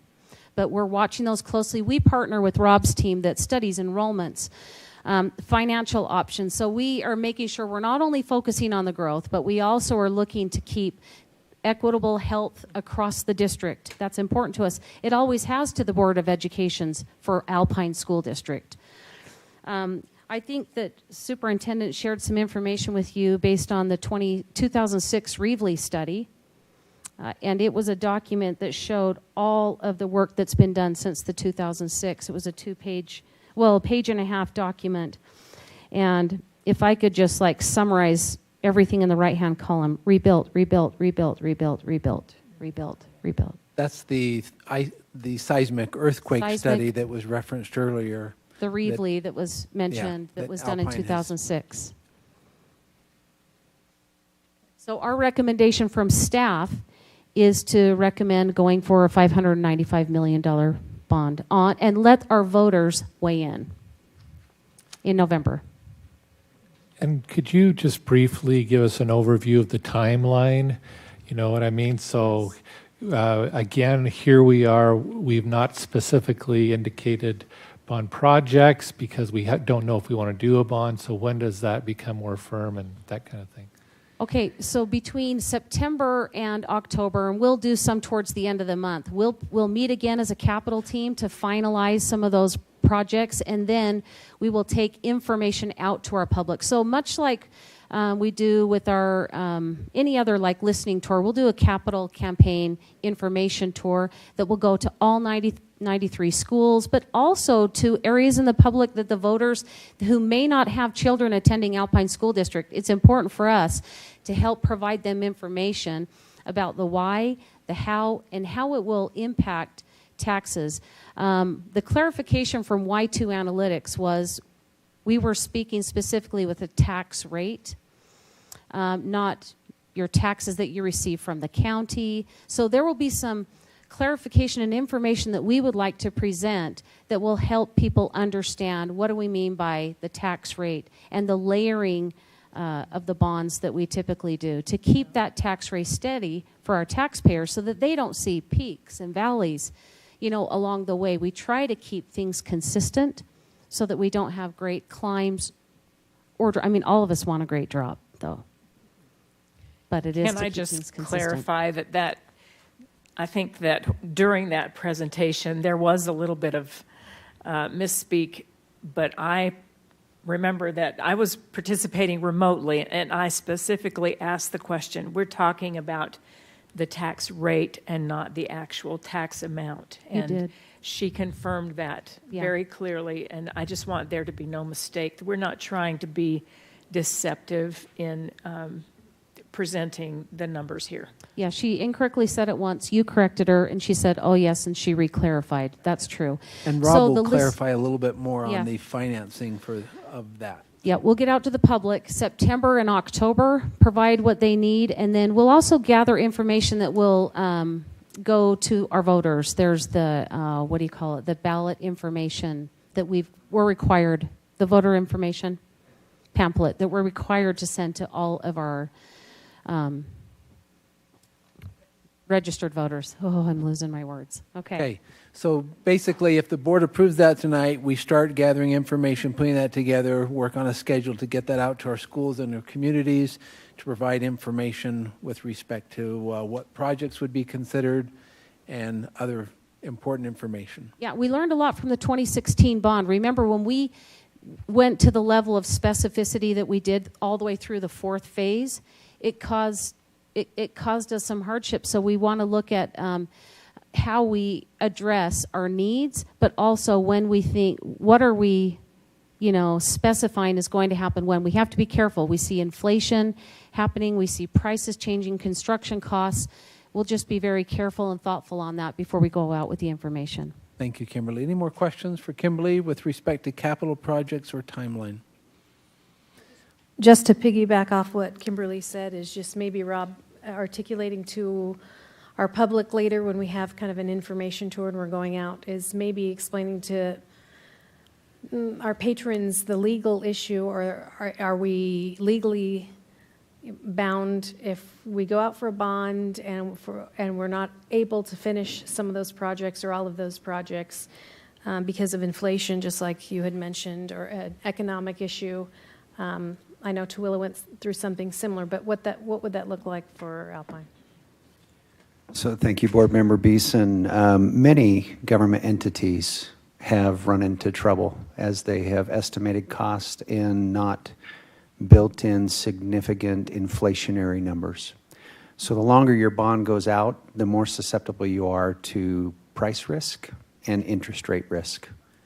We're not in a declining interest rate environment, we're in an increasing interest rate environment, and I expect the Federal Open Market Committee will increase rates at the next meeting. The question is how much. You can come downstairs in the business services team and see what my team thinks about it, because we take little informal surveys about what we think things like that will be. But when you look at that, Alpine School District, regardless of funds, has completed every project that it has put on a bond to the public, whether that be through bond dollars or capital dollars or through our building authority. We have completed every project. We've even accelerated a project that's currently under construction in Eagle Mountain, utilizing existing resources. So this board has been not only transparent in that effect, but it has kept its commitments. And that's one of the reasons voters can have confidence that when you say it's going to be done, we will find a way to make sure it's done. The wrestle is, what are the projects? What are the right projects? And what's the right phasing of the projects? But we will get them done. Sarah, does that answer your question? Rob, I know that the Farnsworth home recently received their tax notice, as did several others, and this bond will affect that. I think it would be helpful if you would share some information with the public. There was a public comment earlier about the bond and how it affects tax rates. Could you just provide some information, and then any additional information you think would be helpful for the board in understanding general obligation bonds, the financing of that, as they move to discussion and act upon our recommendation for approval? You bet. Thank you, Superintendent. One of the requirements that we have, and you'll see this in the draft resolution, in your board meeting packet for the public, if they really would like to look at it, it's on page 91 is where it starts, the actual resolution. Page 92 is the detailed resolution.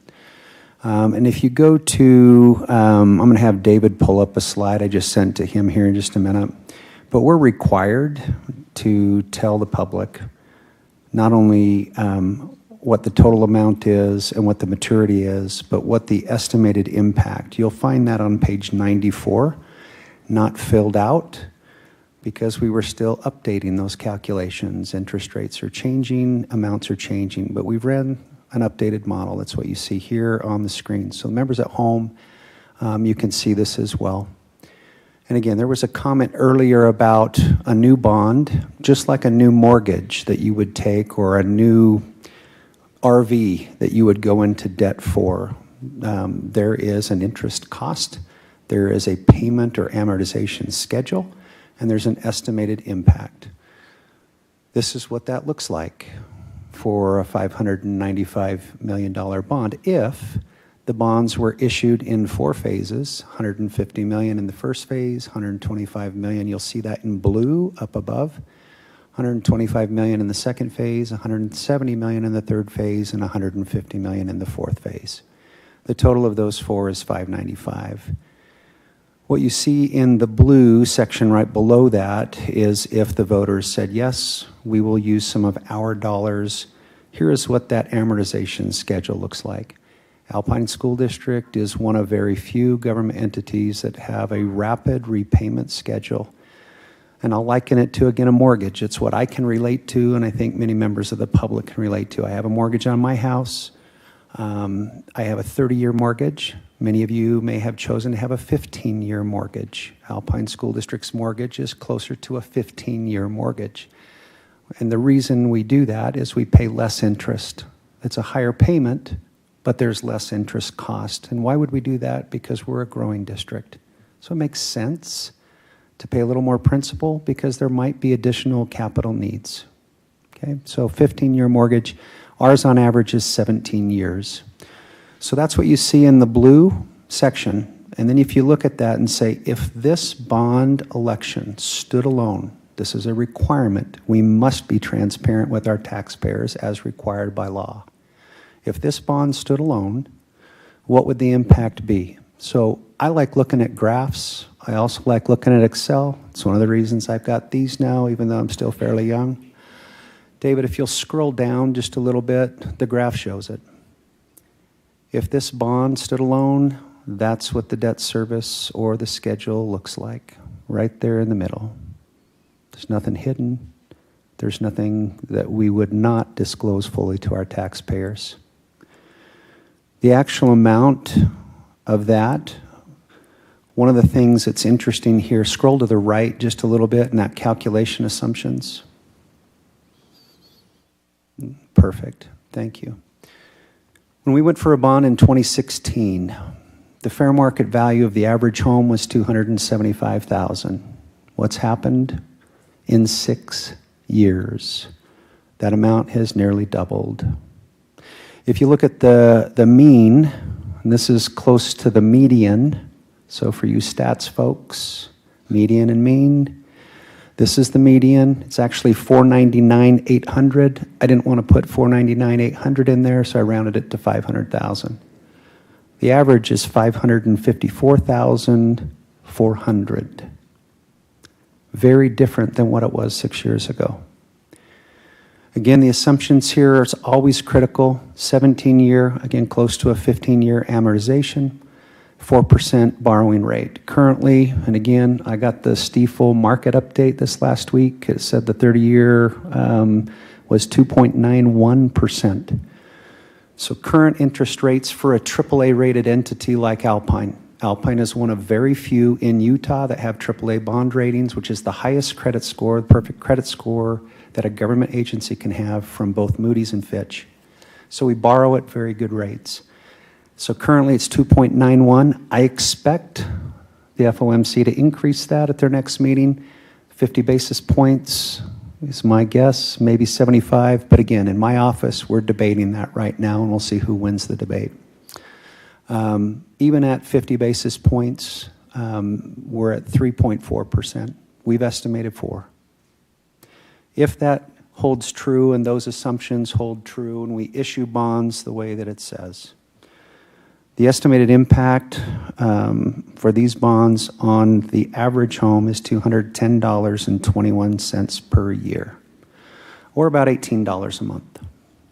That's what this bond will cost to provide housing for kids, to meet growth, to rebuild facilities, keep commitments to voters.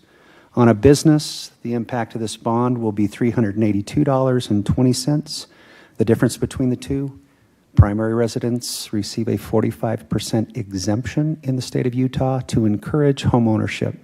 Home ownership by families creates stable communities, which create wonderful communities.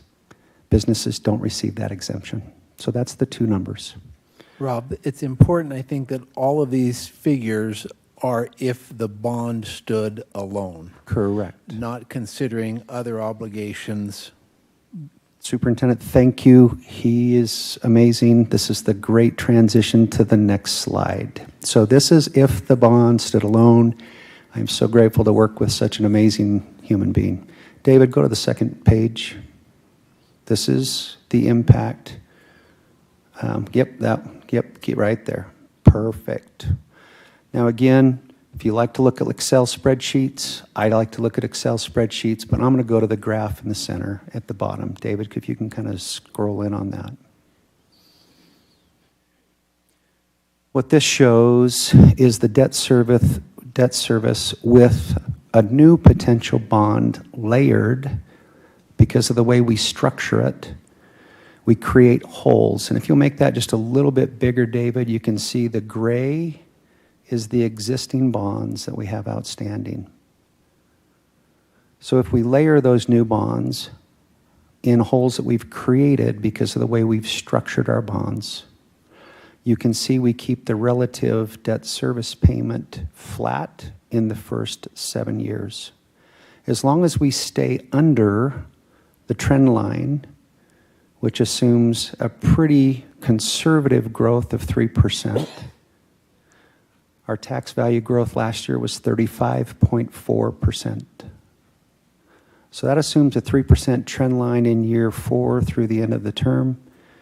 As long as we stay under that, the tax rate, as referred by Board Member Wilson, will be the same or less than it currently is. There is no one here trying to say it doesn't cost more for more mortgages, for more buildings. That is the data. So as we structure these bonds, this is something our team, we have the best team. Brandon Johnson's our bond counsel here on the front row. I appreciate him and Jess and everybody that works on his team. To his right, the really stylish guy in the front is Matt Dugdale. Matt is our financial advisor with Stiefel. And he and his team, I believe they're the finest team in the state. And with your business team, I think we do really great work.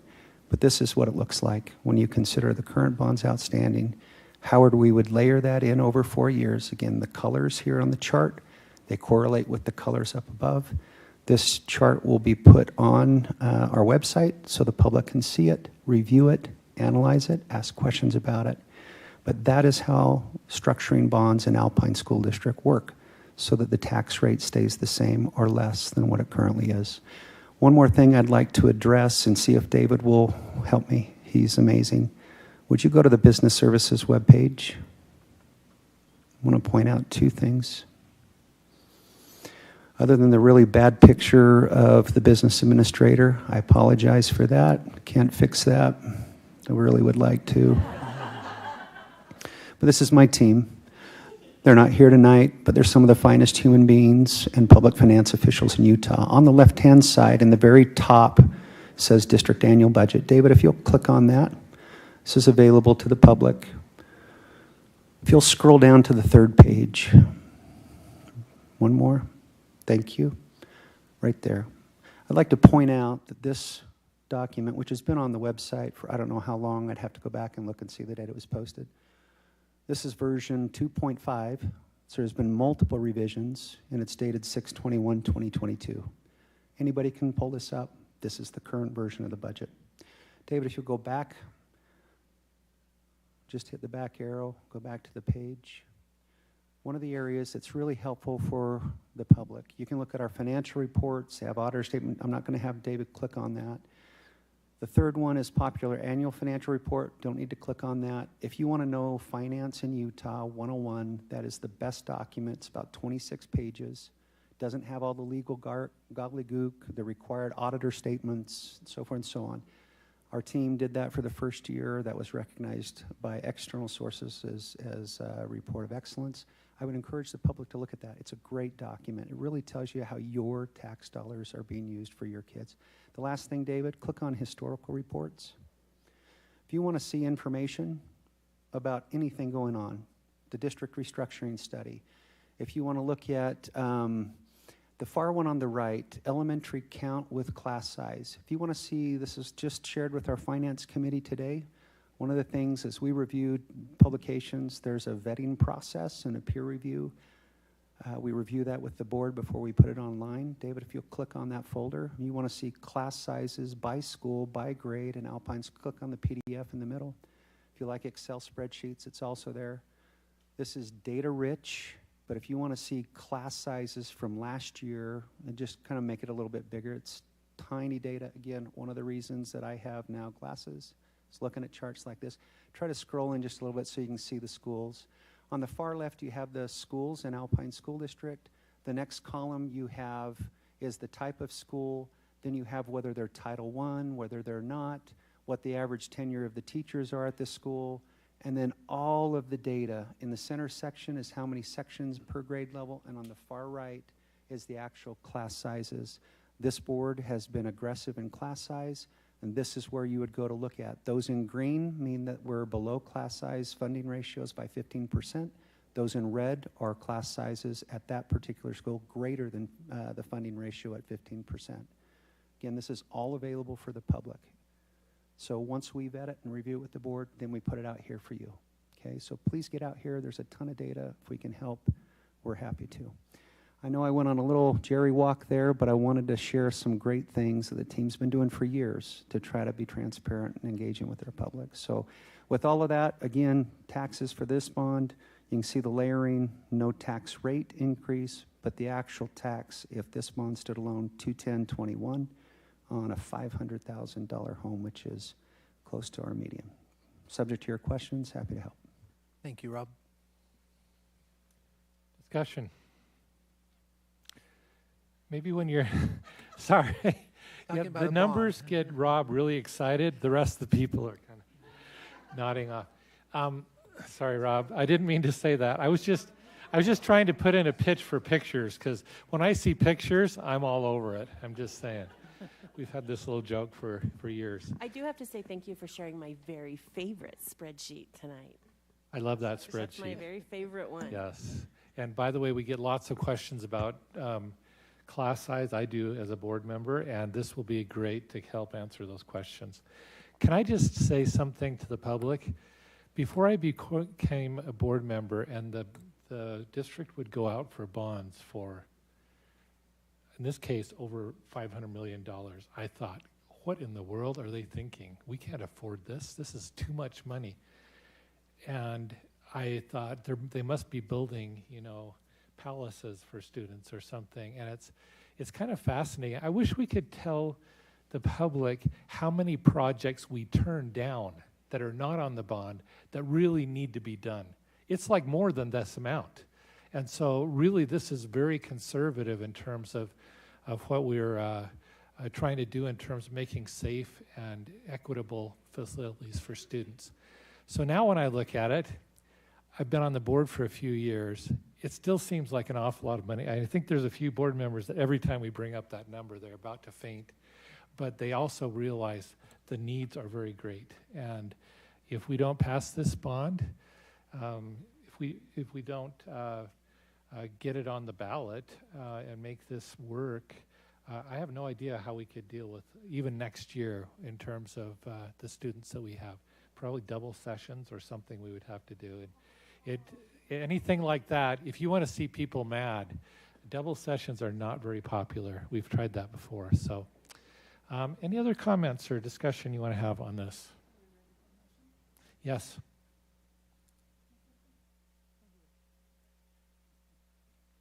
I move that we approve Resolution 2022-020, authorizing a bond election for November 8th, 2022. I'll second it. You have a motion from Stacy, a second from Sarah Hacken. Any other discussion? Yeah, I have a comment.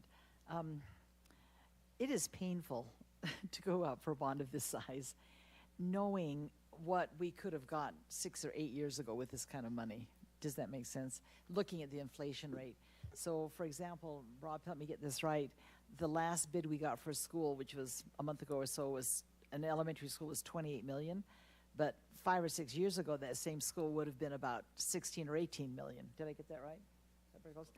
So it's really hard to ask the public for this kind of money, but also knowing that there is no other possibility. Our children are here. They deserve an equitable education. It's not right to have 40 kids in a classroom in one school and 27 in another.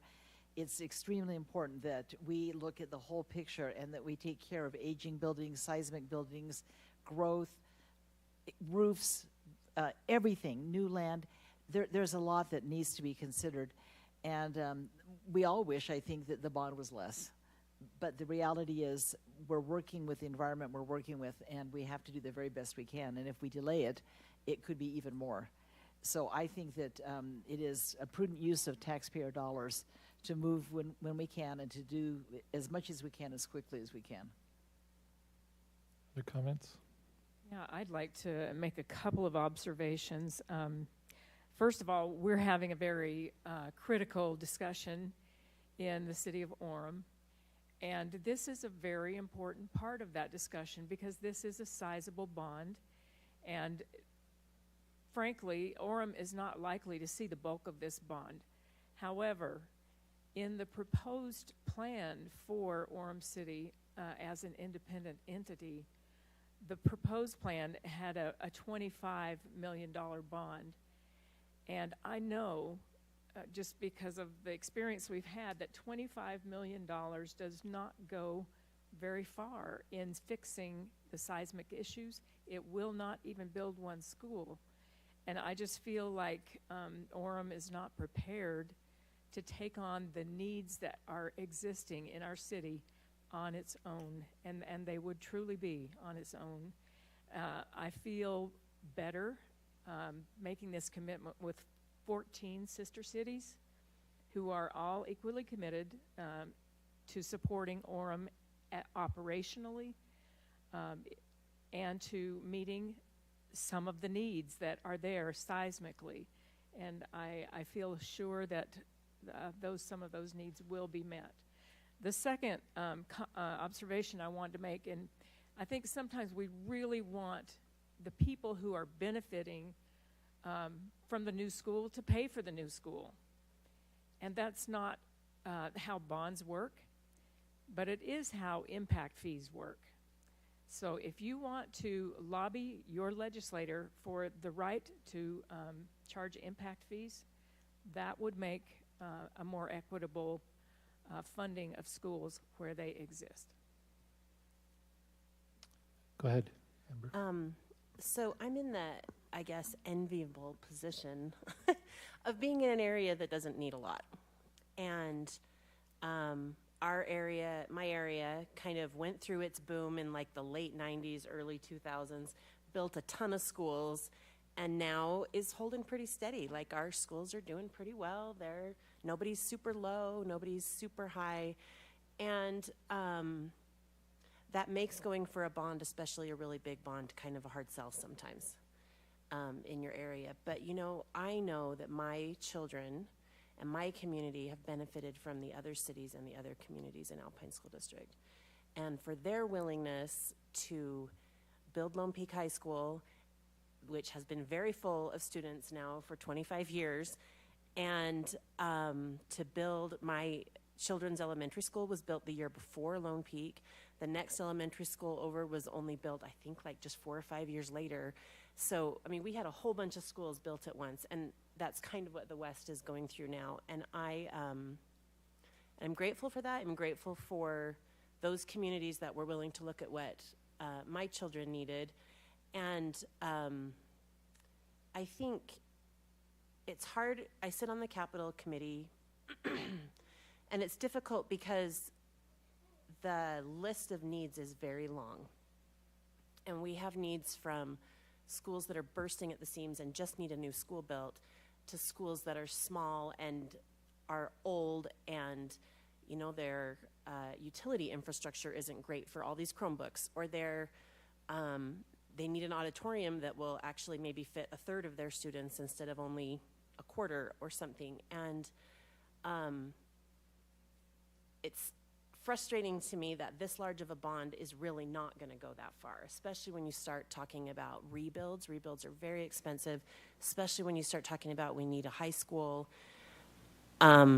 It's not going to go as far as we would like. And so I think it's important for us to remember also that the district doesn't only do capital projects with bond dollars. We have capital dollars that we use from other sources to do a lot of things with. And on the last bond, my area got a roof for Lone Peak High School, and that was pretty much it. And that was okay because that's what we needed. Oh, we got an office for Highland Elementary too. That's what we needed, and that was what we got, and that was fine. But, at the same time, my children's junior high, Mountain Ridge, also got a new roof.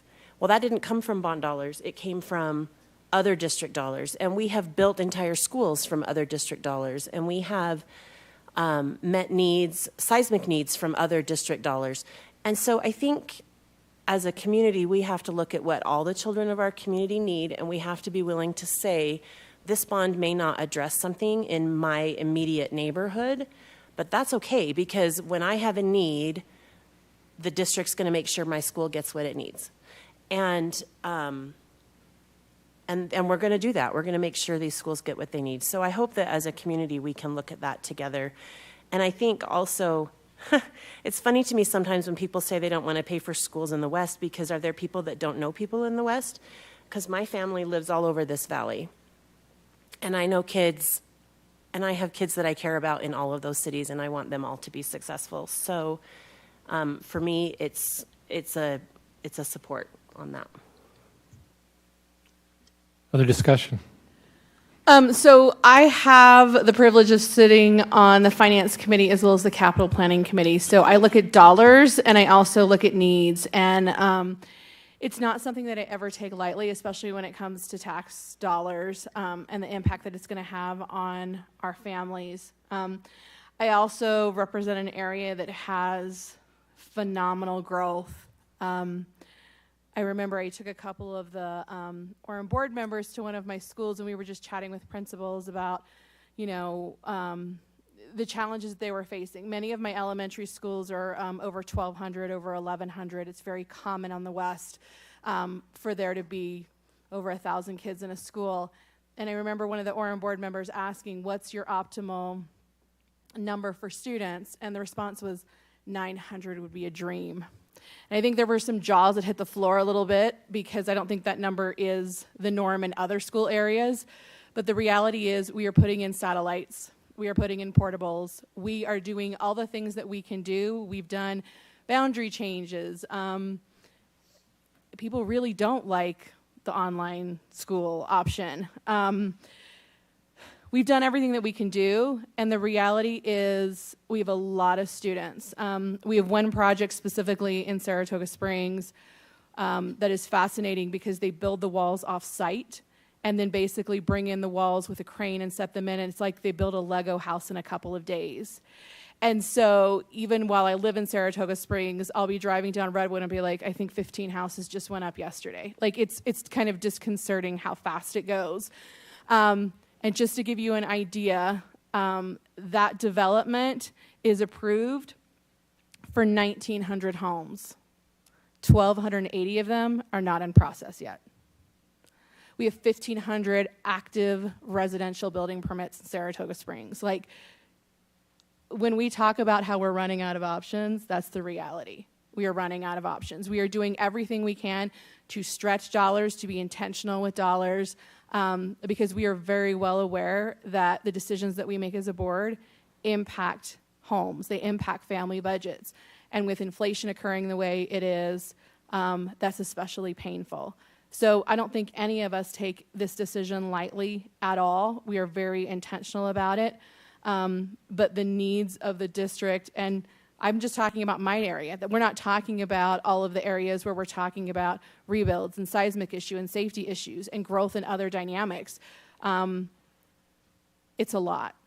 And we are trying to problem solve as best we can.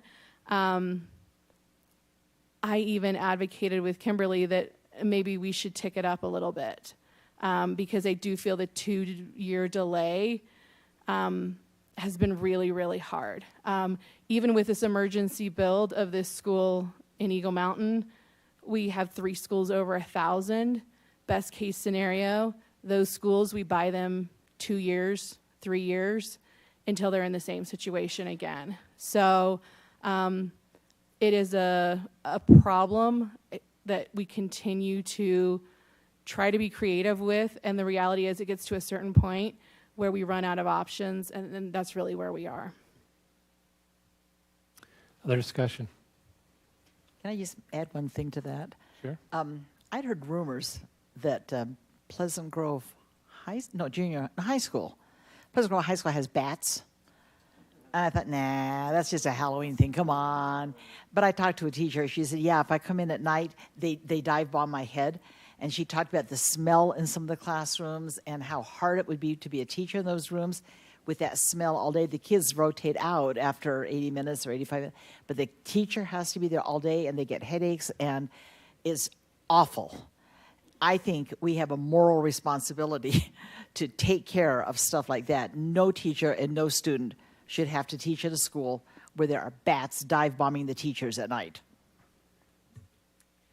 Go ahead, Stacey. So I live in a community that has both growth and seismic issues, and I think Dry Creek was ready to split 30 seconds after they opened. They have been, we just have giant schools, and for me, this is so important because, like Julie said, those numbers, if you haven't been in a school with 1,000 kids or 1,100 kids, it's really remarkable what our schools do. I hate that they have to do it because that's just too many kids to be in one place. And they can't even get everybody in a gym for an assembly sometimes. So I'm very much in support of this, but also just wanted to shout out to the PG community. They've been so patient for so many years. I'm just amazed. I probably would have thrown a fit years ago. So I'm very much in support of this bond. I am looking forward to the projects that we will get to do. And I'm trying to be so patient for the ones that we will wait for. But just this is really necessary for us. Any other discussion? No, just wondering if PG's test scores are higher or anything like that with the bats. Yeah, we won't mention the snakes too. That's another story. So, but let me just maybe close with a compliment to our business team. So we have not been sitting idly by for the last 2 years. They have been refinancing bonds to create a hole for this bond, knowing that it was going to be coming down the pike. I cannot believe the amount of planning that occurs, again, to make sure there's no surprises, that we're able to meet the needs of the district. And again, thank you also to Kimberly, because this 10-year plan is pretty much unprecedented. I've never seen it in this district or any other district. And to be looking out ahead so that there's no surprises and we know when things are going to happen, I think is amazing. So thank you so much for that. Having said that, we'll go ahead now and vote. All in favor of Resolution 2022-020, authoring a bond election for November 8th, 2022, say aye. Aye. Any opposed? Seeing none, the bond passes. The resolution passes, not the bond. Somebody make sure we didn't get messed up there. Thank you very much. We appreciate your support of that, and we will get to work. We now have some policy that we are ready to discuss and act upon. Invite Craig Brinkerhoff, Executive Director of Legal Services. We're grateful to have Craig on our team. He is a new addition to the district leadership team. Appreciate him being here, and we wanted him to feel very welcomed by having the opportunity to address some policies. So we'll start with policy 3005, business procurement. And Craig, you can give a little bit, board members have received all of these in their board documents. Craig, you can give just a little background there, and then we'll open it up for a motion and for discussion and a motion and then discussion. And we recommend your approval of the changes to policy 3005. Thank you, Superintendent, and thank you, board members. The purpose of the revision of this business procurement policy is that it's essentially outdated, and also to do some simplification to it. As I looked at this policy and the version that you received in your communications, we realized that there was a miscommunication, and we wanted to include some additional revisions. So that being said, I'm happy to open it for discussion and talk about those, and we can move this for approval to next month, or if you feel comfortable, we can adjust those few revisions and move forward today. So what revisions are we speaking of? You bet. So I think David has it pulled up. There we go. Okay. So the couple of revisions that you'll see there, one of the main things that this policy is doing is we've taken what was redundant and tried to simplify it. So previously, Alpine School District had a procurement manual. The state of Utah has a procurement code, and our procurement manual restated a large number of the procurement code. And so it required an update every time the procurement code was updated. Our manual needed to be updated. So we've taken out the references to the ASD procurement manual and simply stated that Alpine School District is following the state of Utah procurement code. So you'll see a lot of that. That's what's been removed from the statement of policy, is that particular section. And what we've done is anything that may have needed to be more specific for Alpine School District, we've put into our practices, which is in the business services manual. Okay, so that was a change that we made there.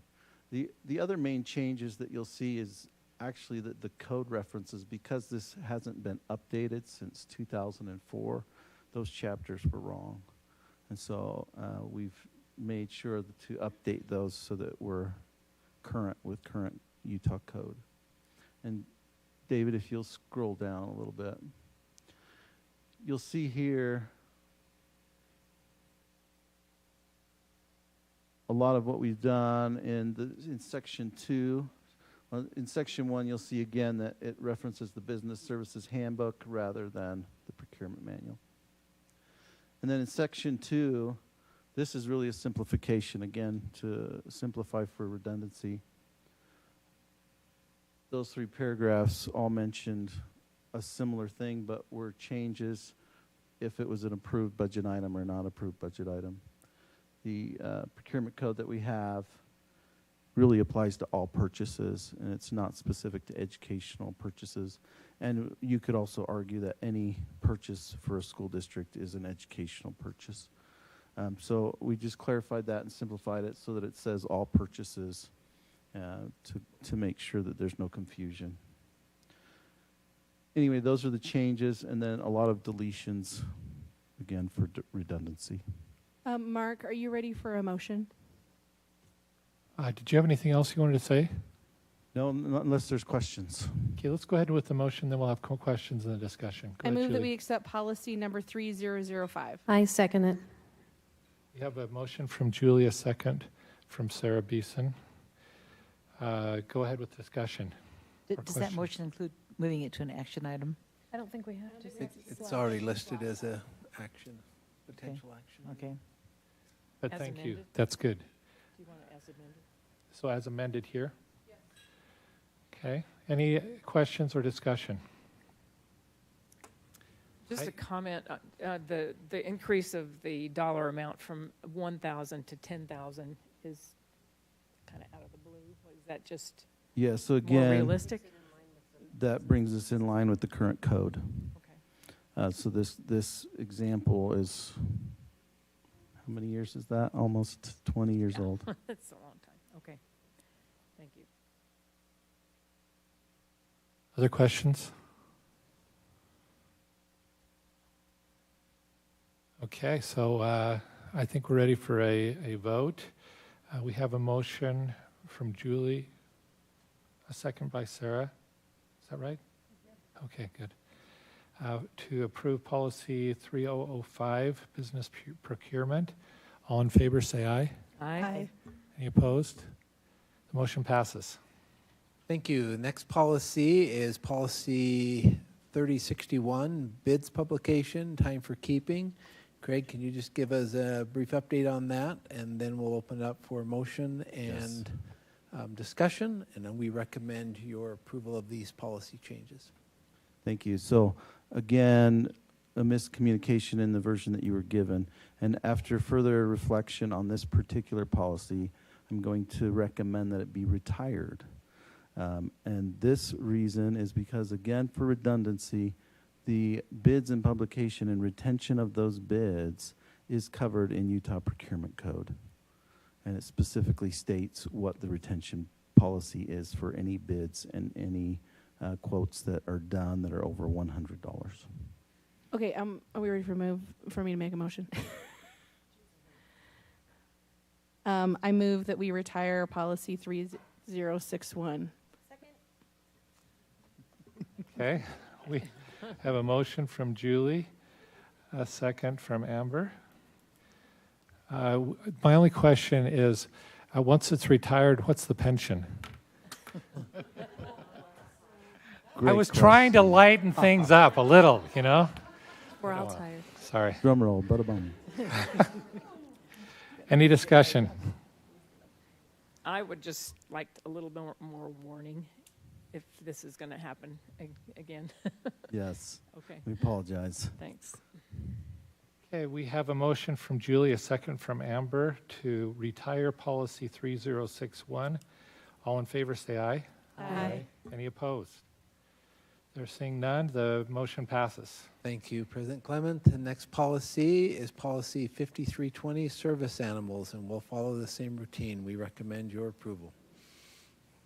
Okay, with this policy, there are no surprises. Thank you. This is service animal policy. We worked with the Attorney General's office in making some clarifications on this, and also our goal to partner with parents and disabled students to make sure that those that have service animals are given appropriate access to our buildings. So we'll scroll down a little bit. The first change that you'll see is a definition. The definition is direct threat. The reason that that's being struck is that that phrase is not used within the policy, and therefore it does not need to be defined. Go ahead and scroll down some more, David. All right, this second section, again, under 3B, 3 is a definition. B is talking about a process and not defining the word or the phrase, and so we struck it from that section. There's some clarification in 4 that what a service animal might do.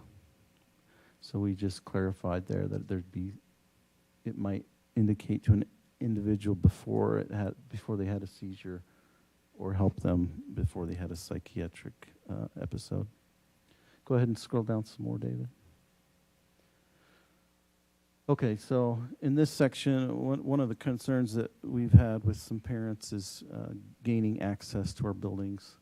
And so we made sure that we wanted to update this, that said that we wanted to have this information before we approve the long-term use. Of course, we do not want to limit access to our buildings for the general public who might have a service animal in accordance with the ADA or students. And so as this section refers to needing to get an approval, and there's a request form for a student that might need a service animal. So we clarified that this would be for long-term use. They would need to fill out the form.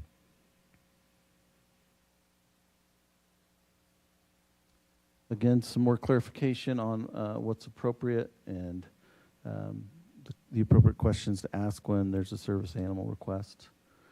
If we go to 13.1, just right there. Yeah. There was some additional concern from parents that the time to approve a service animal was taking too long. And so as part of this, where we notified parents in writing, we wanted to offer the option that we could also notify them via email or telephone to expedite that process so that there's not a delay from the time that they make a request and are allowed into the building. All right, and go ahead and scroll down.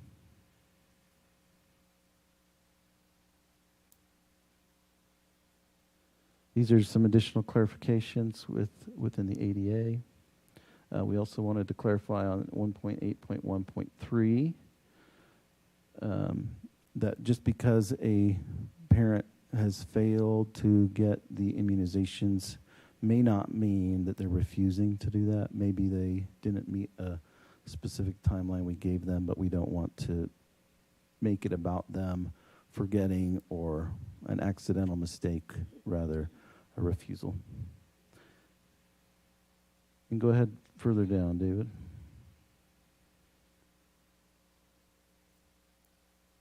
I think that might be all. So, one of the main goals too with this is we didn't want, we wanted to open up the opportunity for students with disabilities to bring their service animals in and not have greater restrictions than, say, we might have if there's a dog that's allowed for a show and tell or an assembly or something like that. There seemed to be some error there where we might have more restrictions in place for an ADA service animal than we might have for a show and tell animal. And so we wanted to clear that up and make sure that there was greater access for an ADA student. Any questions? I move that we pass policy 5320 with service animals and its subsequent changes. I'll second it. A motion from Sarah, a second from Julie. Any discussion? My only question is, I cannot for the life of me picture a miniature horse as a service animal. So It's real. I'm really having, like, have we had that request? No, but it's in national. We looked at that and we Yeah, kind of that- chuckled that's an over it. Maybe ADA. wrote it, but Google it. It's, It's real. I'm fascinated Yeah. by that picture. But I also need to point out that in 1.8.1.5, it says that we can't approve an animal that poses a risk or danger to other children. So there's some qualifications to this as well. Yes, there is some room for exceptions, especially when we have conflicting disabilities. I guess I cannot let that pass because it just is incredible to me every time I look at this policy.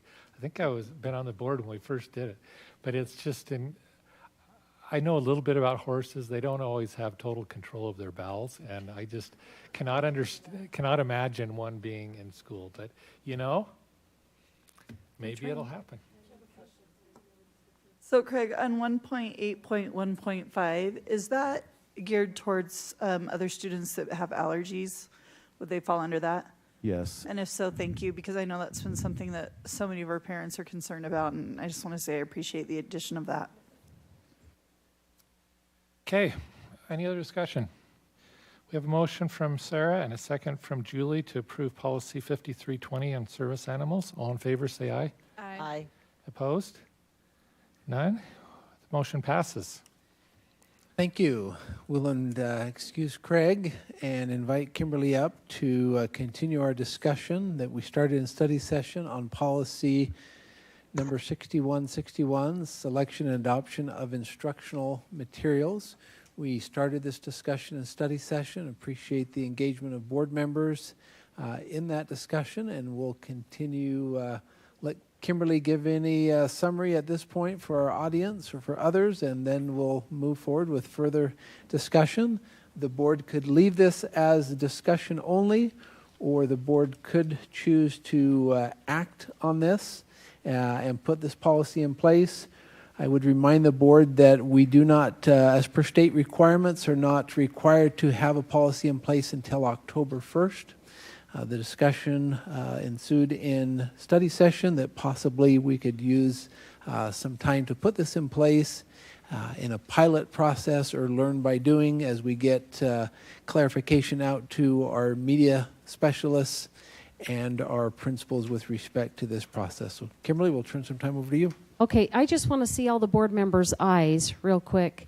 Knowing that we have a different group here than we had in the study session, is it important for us to share all of the information we did in study session from the beginning of House Bill 374 down, as well as the timeline, and then that part where we talked about what we did this summer while we were waiting for policy work to be done so that the public could see.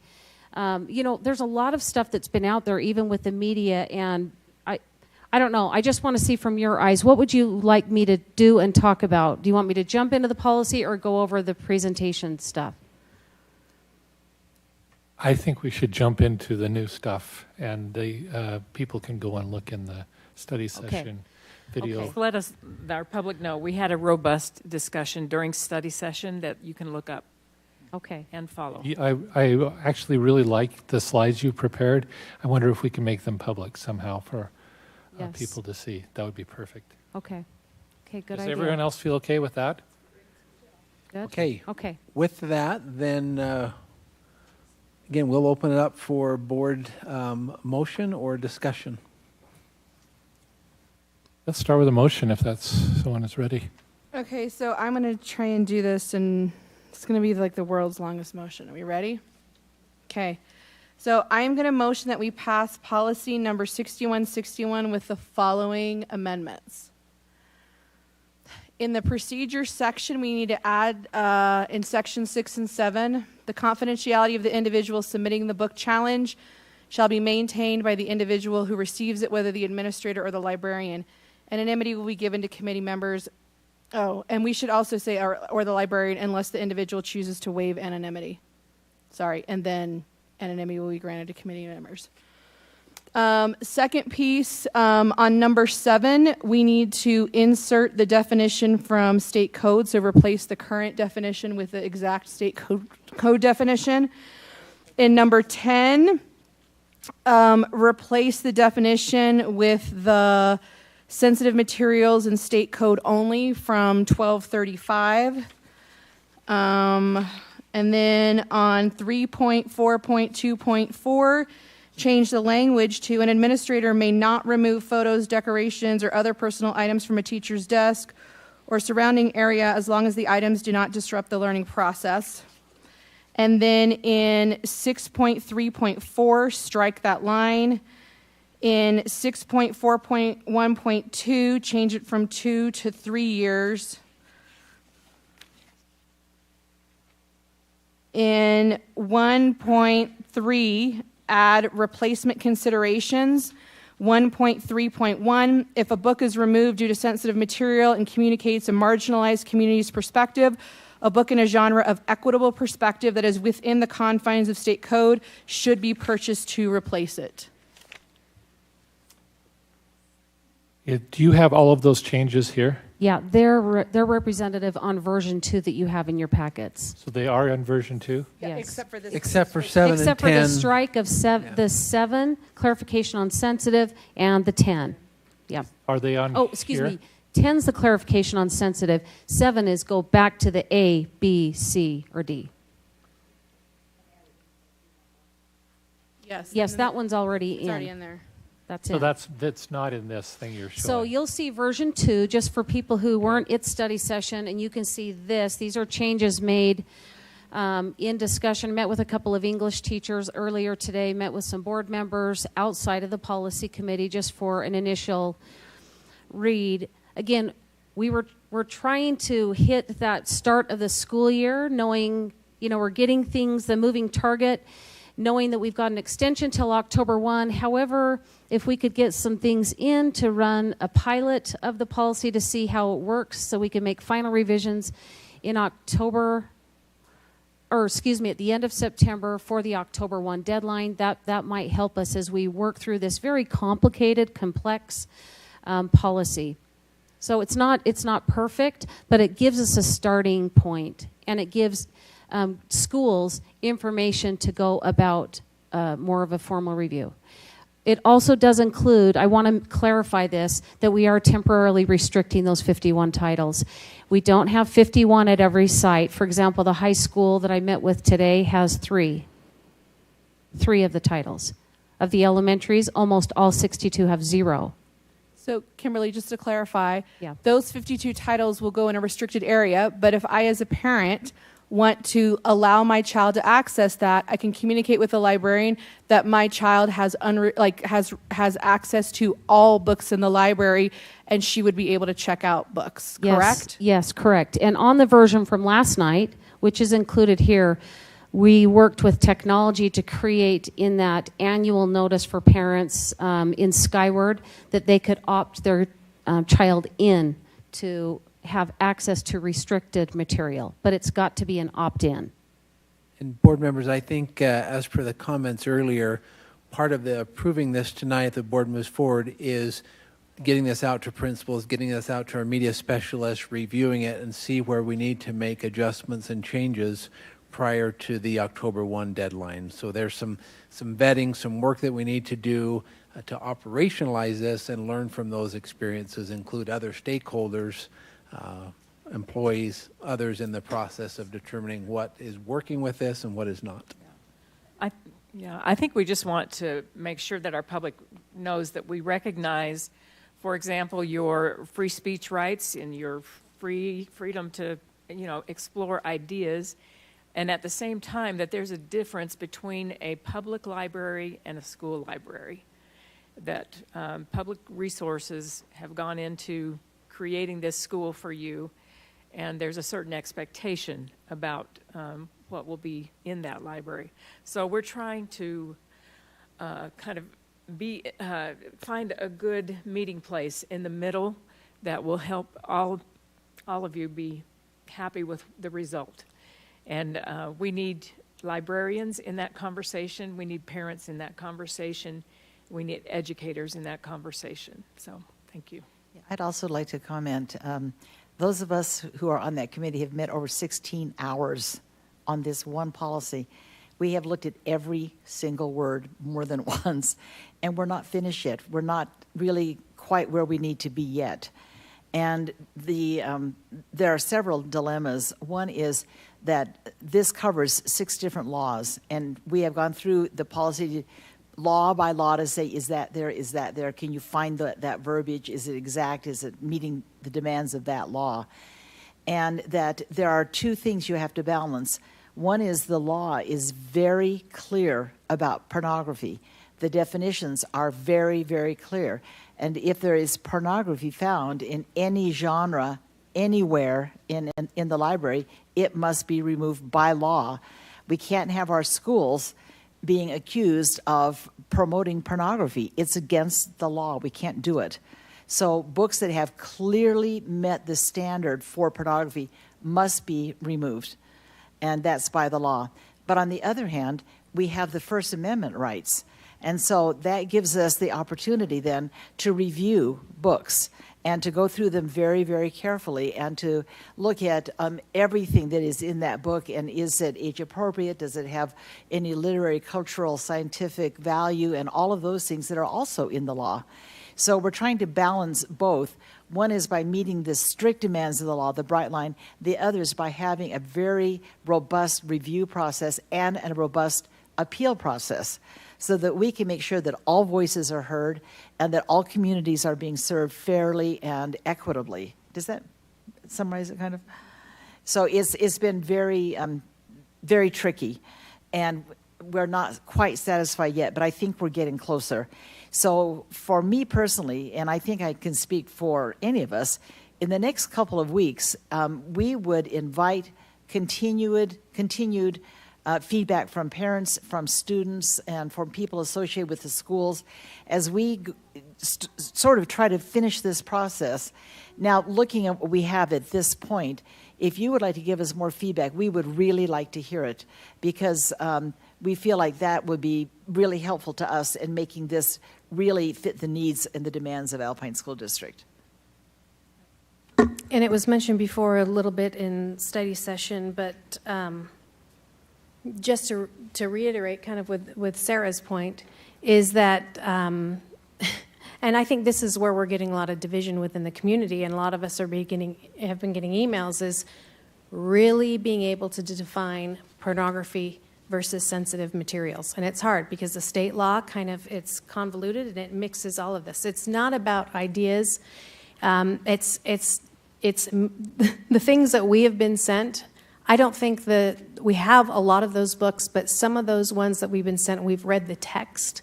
When I show it to a brother-in-law who works for the FBI and worked specifically for child sex trafficking, and he reads that and goes, "Are you kidding?" It raises the eyebrows of someone who, for a living, writes reports on what happens to children. I don't know if you're seeing the same things we're seeing. If you aren't, I don't even really want to share, but I'll stand by you and hand you the paper of things that have been given to me, and it's completely different. We are not in the business of quashing ideas or marginalizing people. It's a library, but our first, prime directive of the district is to make sure that we offer a safe place for our children to be educated, and we go from there. And we've been working with laws. The hard thing also is writing policy is not necessarily easy, but standing back and seeing how to apply those policies and what it looks like on the ground level has caused us pause.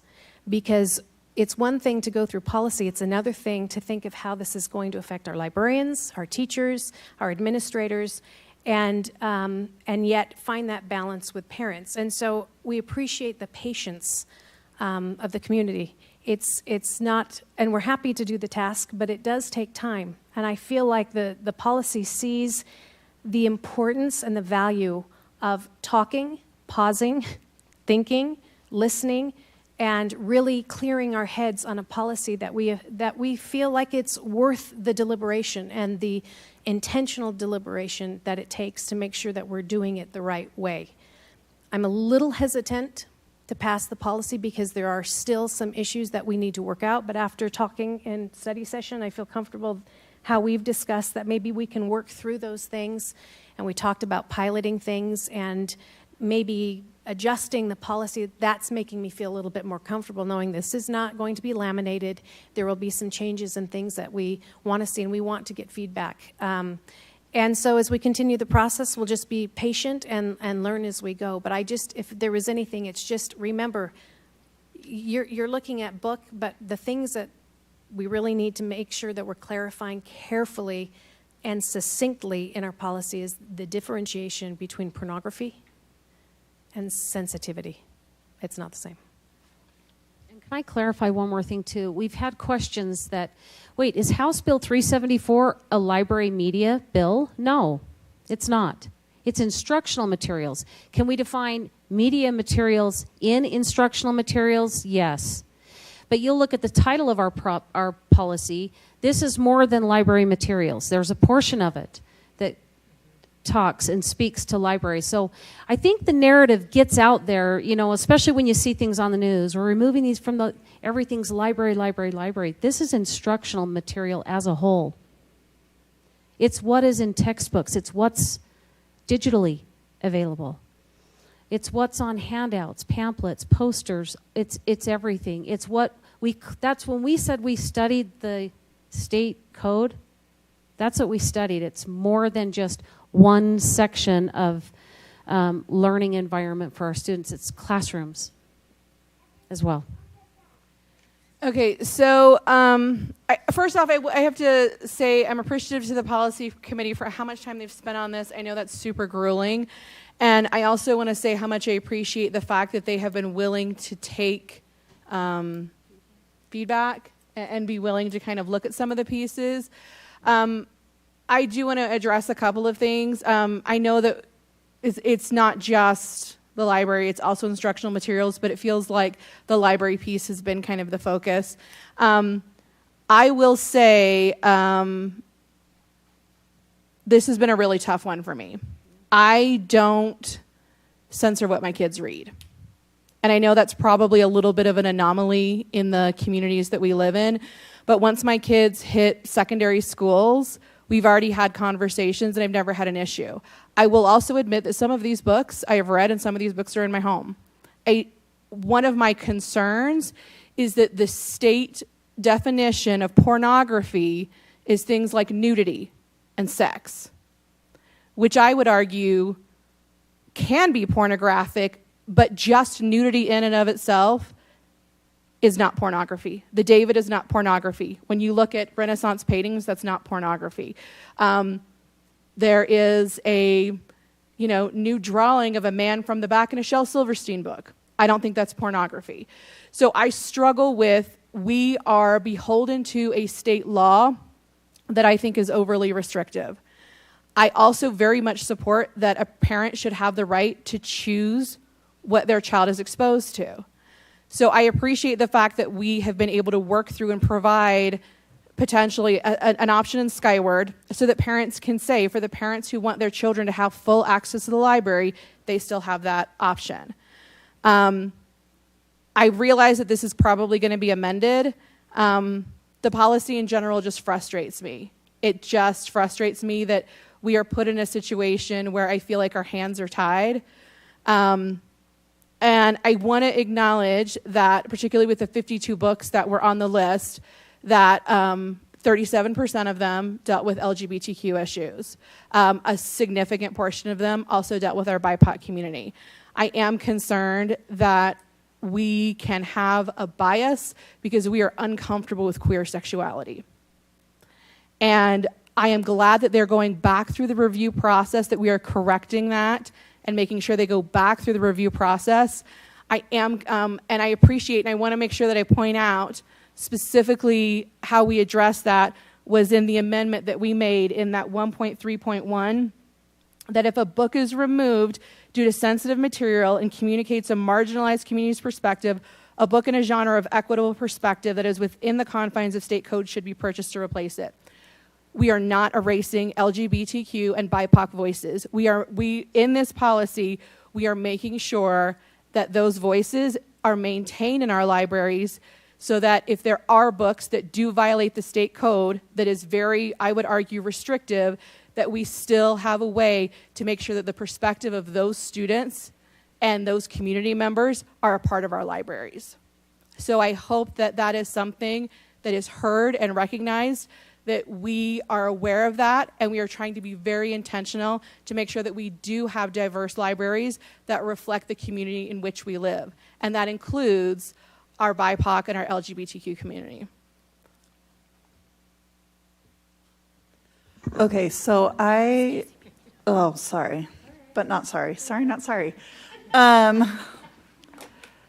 First, I want to say thank you for the discussion and study session. And I think what I walked away from most appreciating in study session was calling attention to maybe this didn't go out as exactly, in hindsight, maybe it would have been differently. And I want to say thank you for that, because I think that may not have been as the culture has always, what we have known. But I also just want to say unequivocally to all of the students and parents that I heard from that I'm so sorry, right? That was certainly not anyone's intent.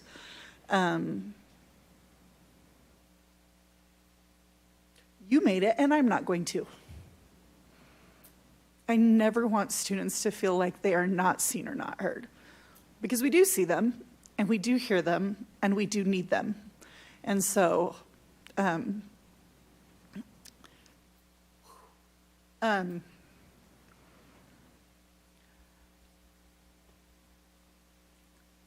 am supportive of passing this tonight in order to do the pilot, to kind of see where our holes are. I also want to publicly give my commitment to the teachers and librarians that I've talked to, that we are all very committed to making sure that whatever this lands on is what's best for everyone. We know that our librarians work so hard, and really they provide safe havens for our students, right? And they know exactly what to suggest for what they're interested in, and they give them a place to belong that they wouldn't otherwise have. And yep, I'm just gonna be.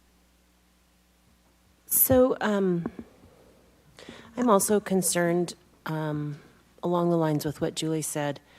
I'm not advocating for any type of pornography in our library, but I am a little bit concerned that the state code definition says, and I can't remember the exact line now, but it basically says, if you have any of these three things, there is no literary value for minors in that book.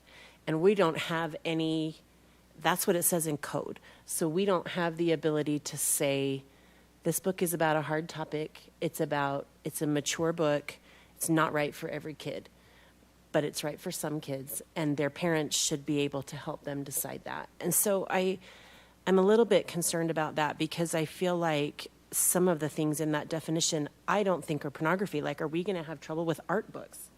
Are we going to have trouble with medical books? Because, I mean, some of them are like... Even the law clarifies the medical exception. Right. But I just feel like it's a little bit tight there. And so I can see us getting...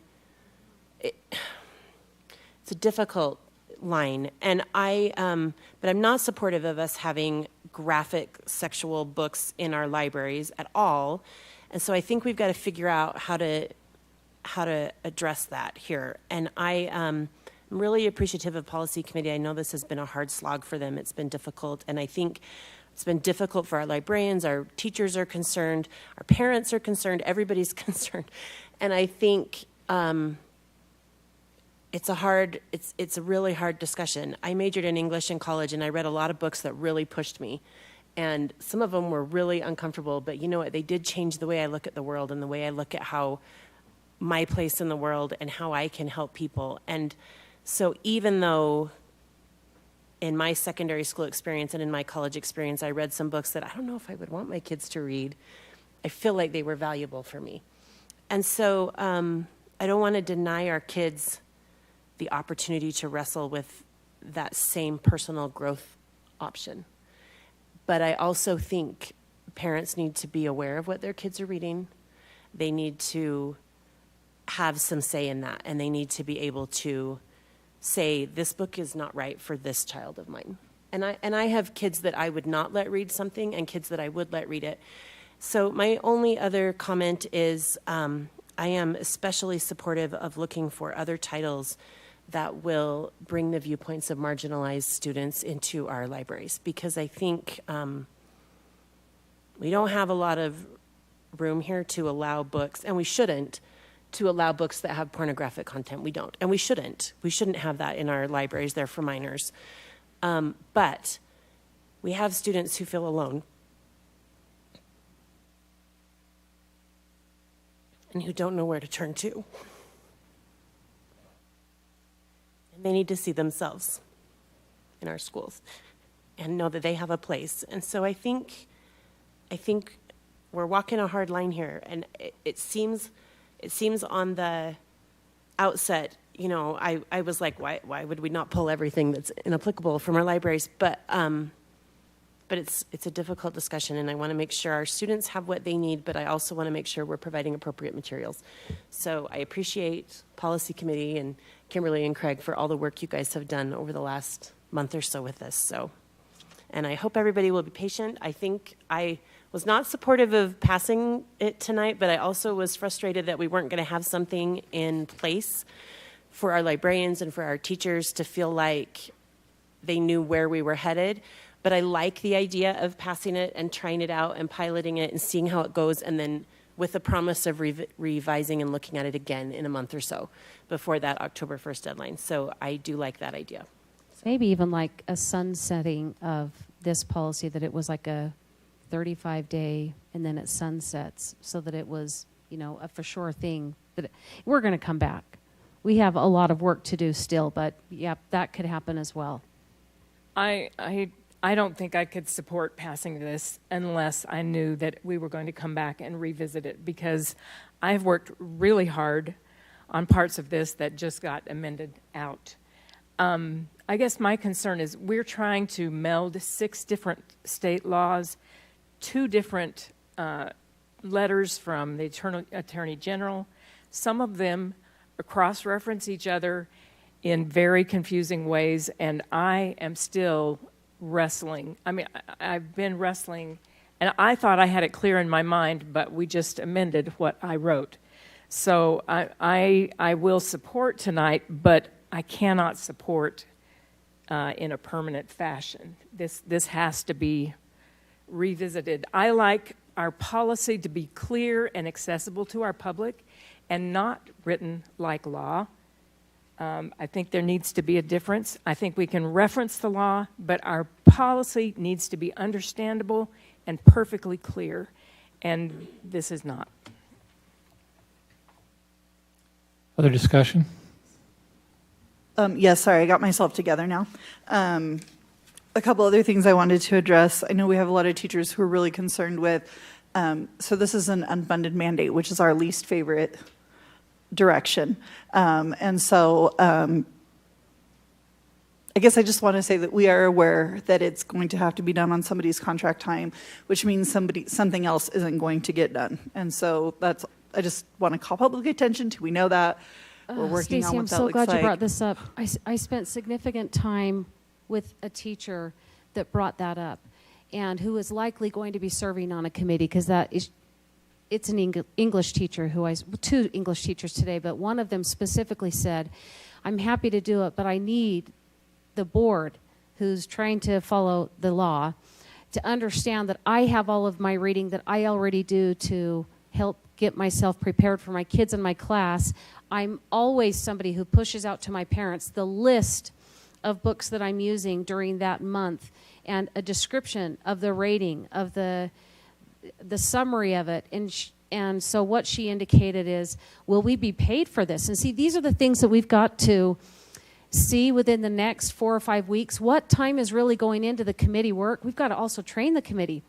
The passion that you guys all displayed and you shared in your thoughtfulness, I'm sure the new school committee is going to have those tender feelings as well, knowing that their kids are going to be impacted and the kids that are in their community. The parents should be reflective of the school community. So we have to think of our employees who are serving on the committee. Our admins can do anything. Ooh, that was bold, friend. But our teachers who are going to serve on, our librarians, we haven't even addressed how we're going to, are they doing it after hours? Are we getting a sub for them? Who's paying for the sub? I mean, there are some things that we've got to get into place. See, it's all those questions that we couldn't all agree on. Do we have to buy material that's deemed sensitive and buy the whole committee the book? We don't have a fund to do that. So we have some recommendations that were mentioned in study session so that those things are being done. But again, these are all the complicated areas that nobody really is addressing. Alpine School District is probably the first.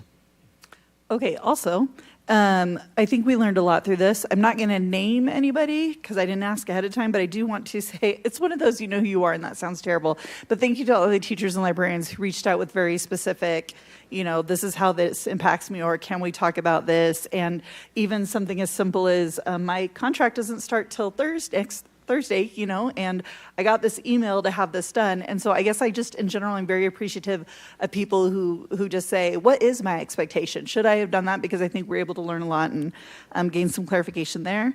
And then two last things. One, as far as I know, all of our English teachers in their disclosure documents, they line it all out, right? And if they're going to do a special assignment, they send something home saying, we're going to be using this book for this assignment in this way. If you do not want that for your child, please let me know. I provide an alternative assignment. And so I just thought I would mention that because we're heading into the season of disclosure documents. I'm not suggesting that I would ever just sign something without reading it front to back, but just maybe a friendly reminder to all of us that they work really hard on the information they put in those.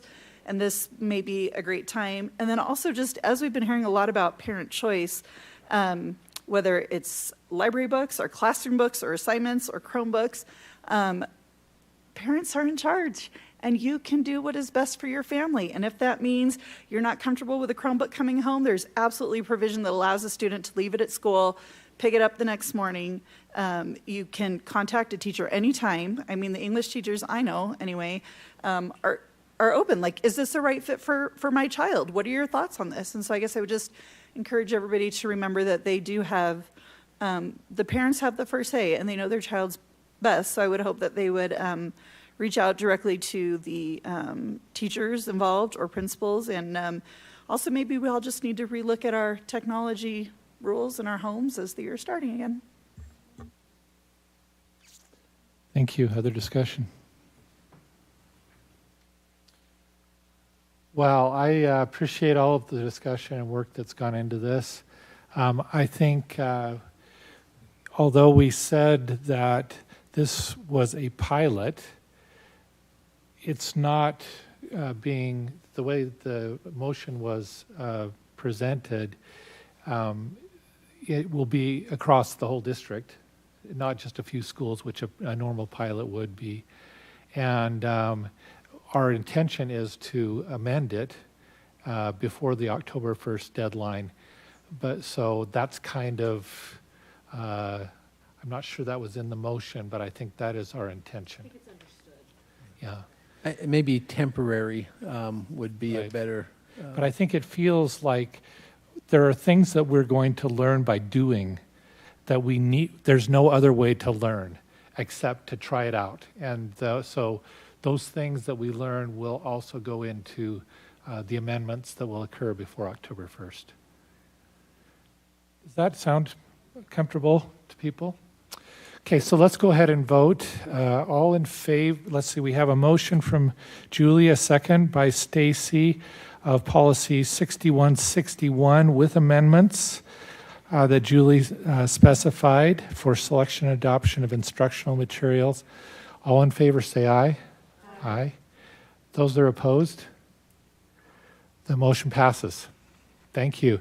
By the way, I wanted to mention to Craig that you got off kind of easy. I mean, Kimberly's like used to leaving the podium with bruises and a whole pile of revisions. So you just know that it may not be this easy in the future. You know what I mean? So anyway, thank you for both of you for your work on these policies. We now have board member and superintendent reports and information items.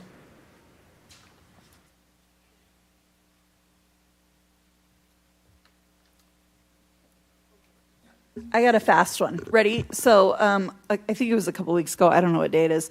But Blaine was kind enough to take me on a tour of our tech folks. And I know all the things now. But a couple of things I just wanted to share out. One, it was awesome to learn how everybody functions in their individual role, but how together they kind of make this fantastic team.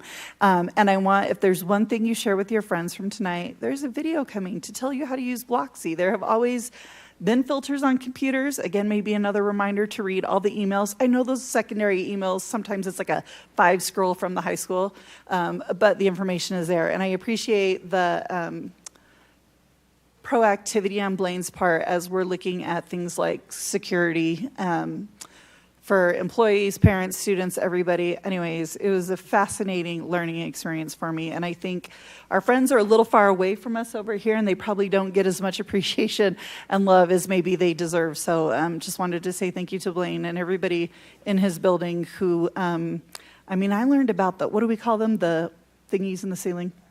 The access points. Yeah, fascinating. So just thank you to everybody who's behind the scenes, who keeps things running so our kids can do the things that they need to do. I have a quick one too. So I want to give a shout out to East Shore because summer is probably their crazy time.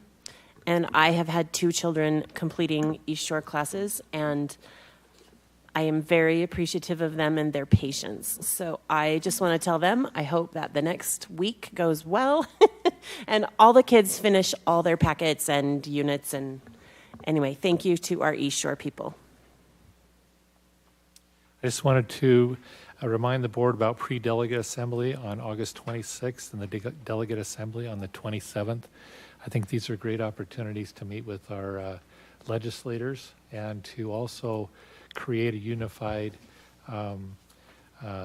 front that we'll take to legislators during the session. So, anything else? One more thing. The communication committee met today, and I am excited to tell the public that they are going to be producing a series of 3 to 5 minute videos about the district. And maybe Dr. Farnsworth will be the voice. Some of them will be a day in the life of a bus driver or something like that. But stay tuned. Those are going to be posted, and they'll be starting to work on those sometime in the next few months. Okay. Do you have any other items for us, Superintendent? No, I don't. I didn't want to. No, you're fine. If you want to do a day in the life right here in board meeting or anything. We're good. People have been patient. It's been long meetings. Okay. Thank you. Okay, so we have need for a closed session to discuss personal property litigation and collective bargaining. Is there a motion? I move that we go into closed session. I'll second it. We have a motion from Julie, a second from Sarah. We now need a roll call vote. Ada? Yes, aye. Aye. Aye. Okay, we're now moving into closed session.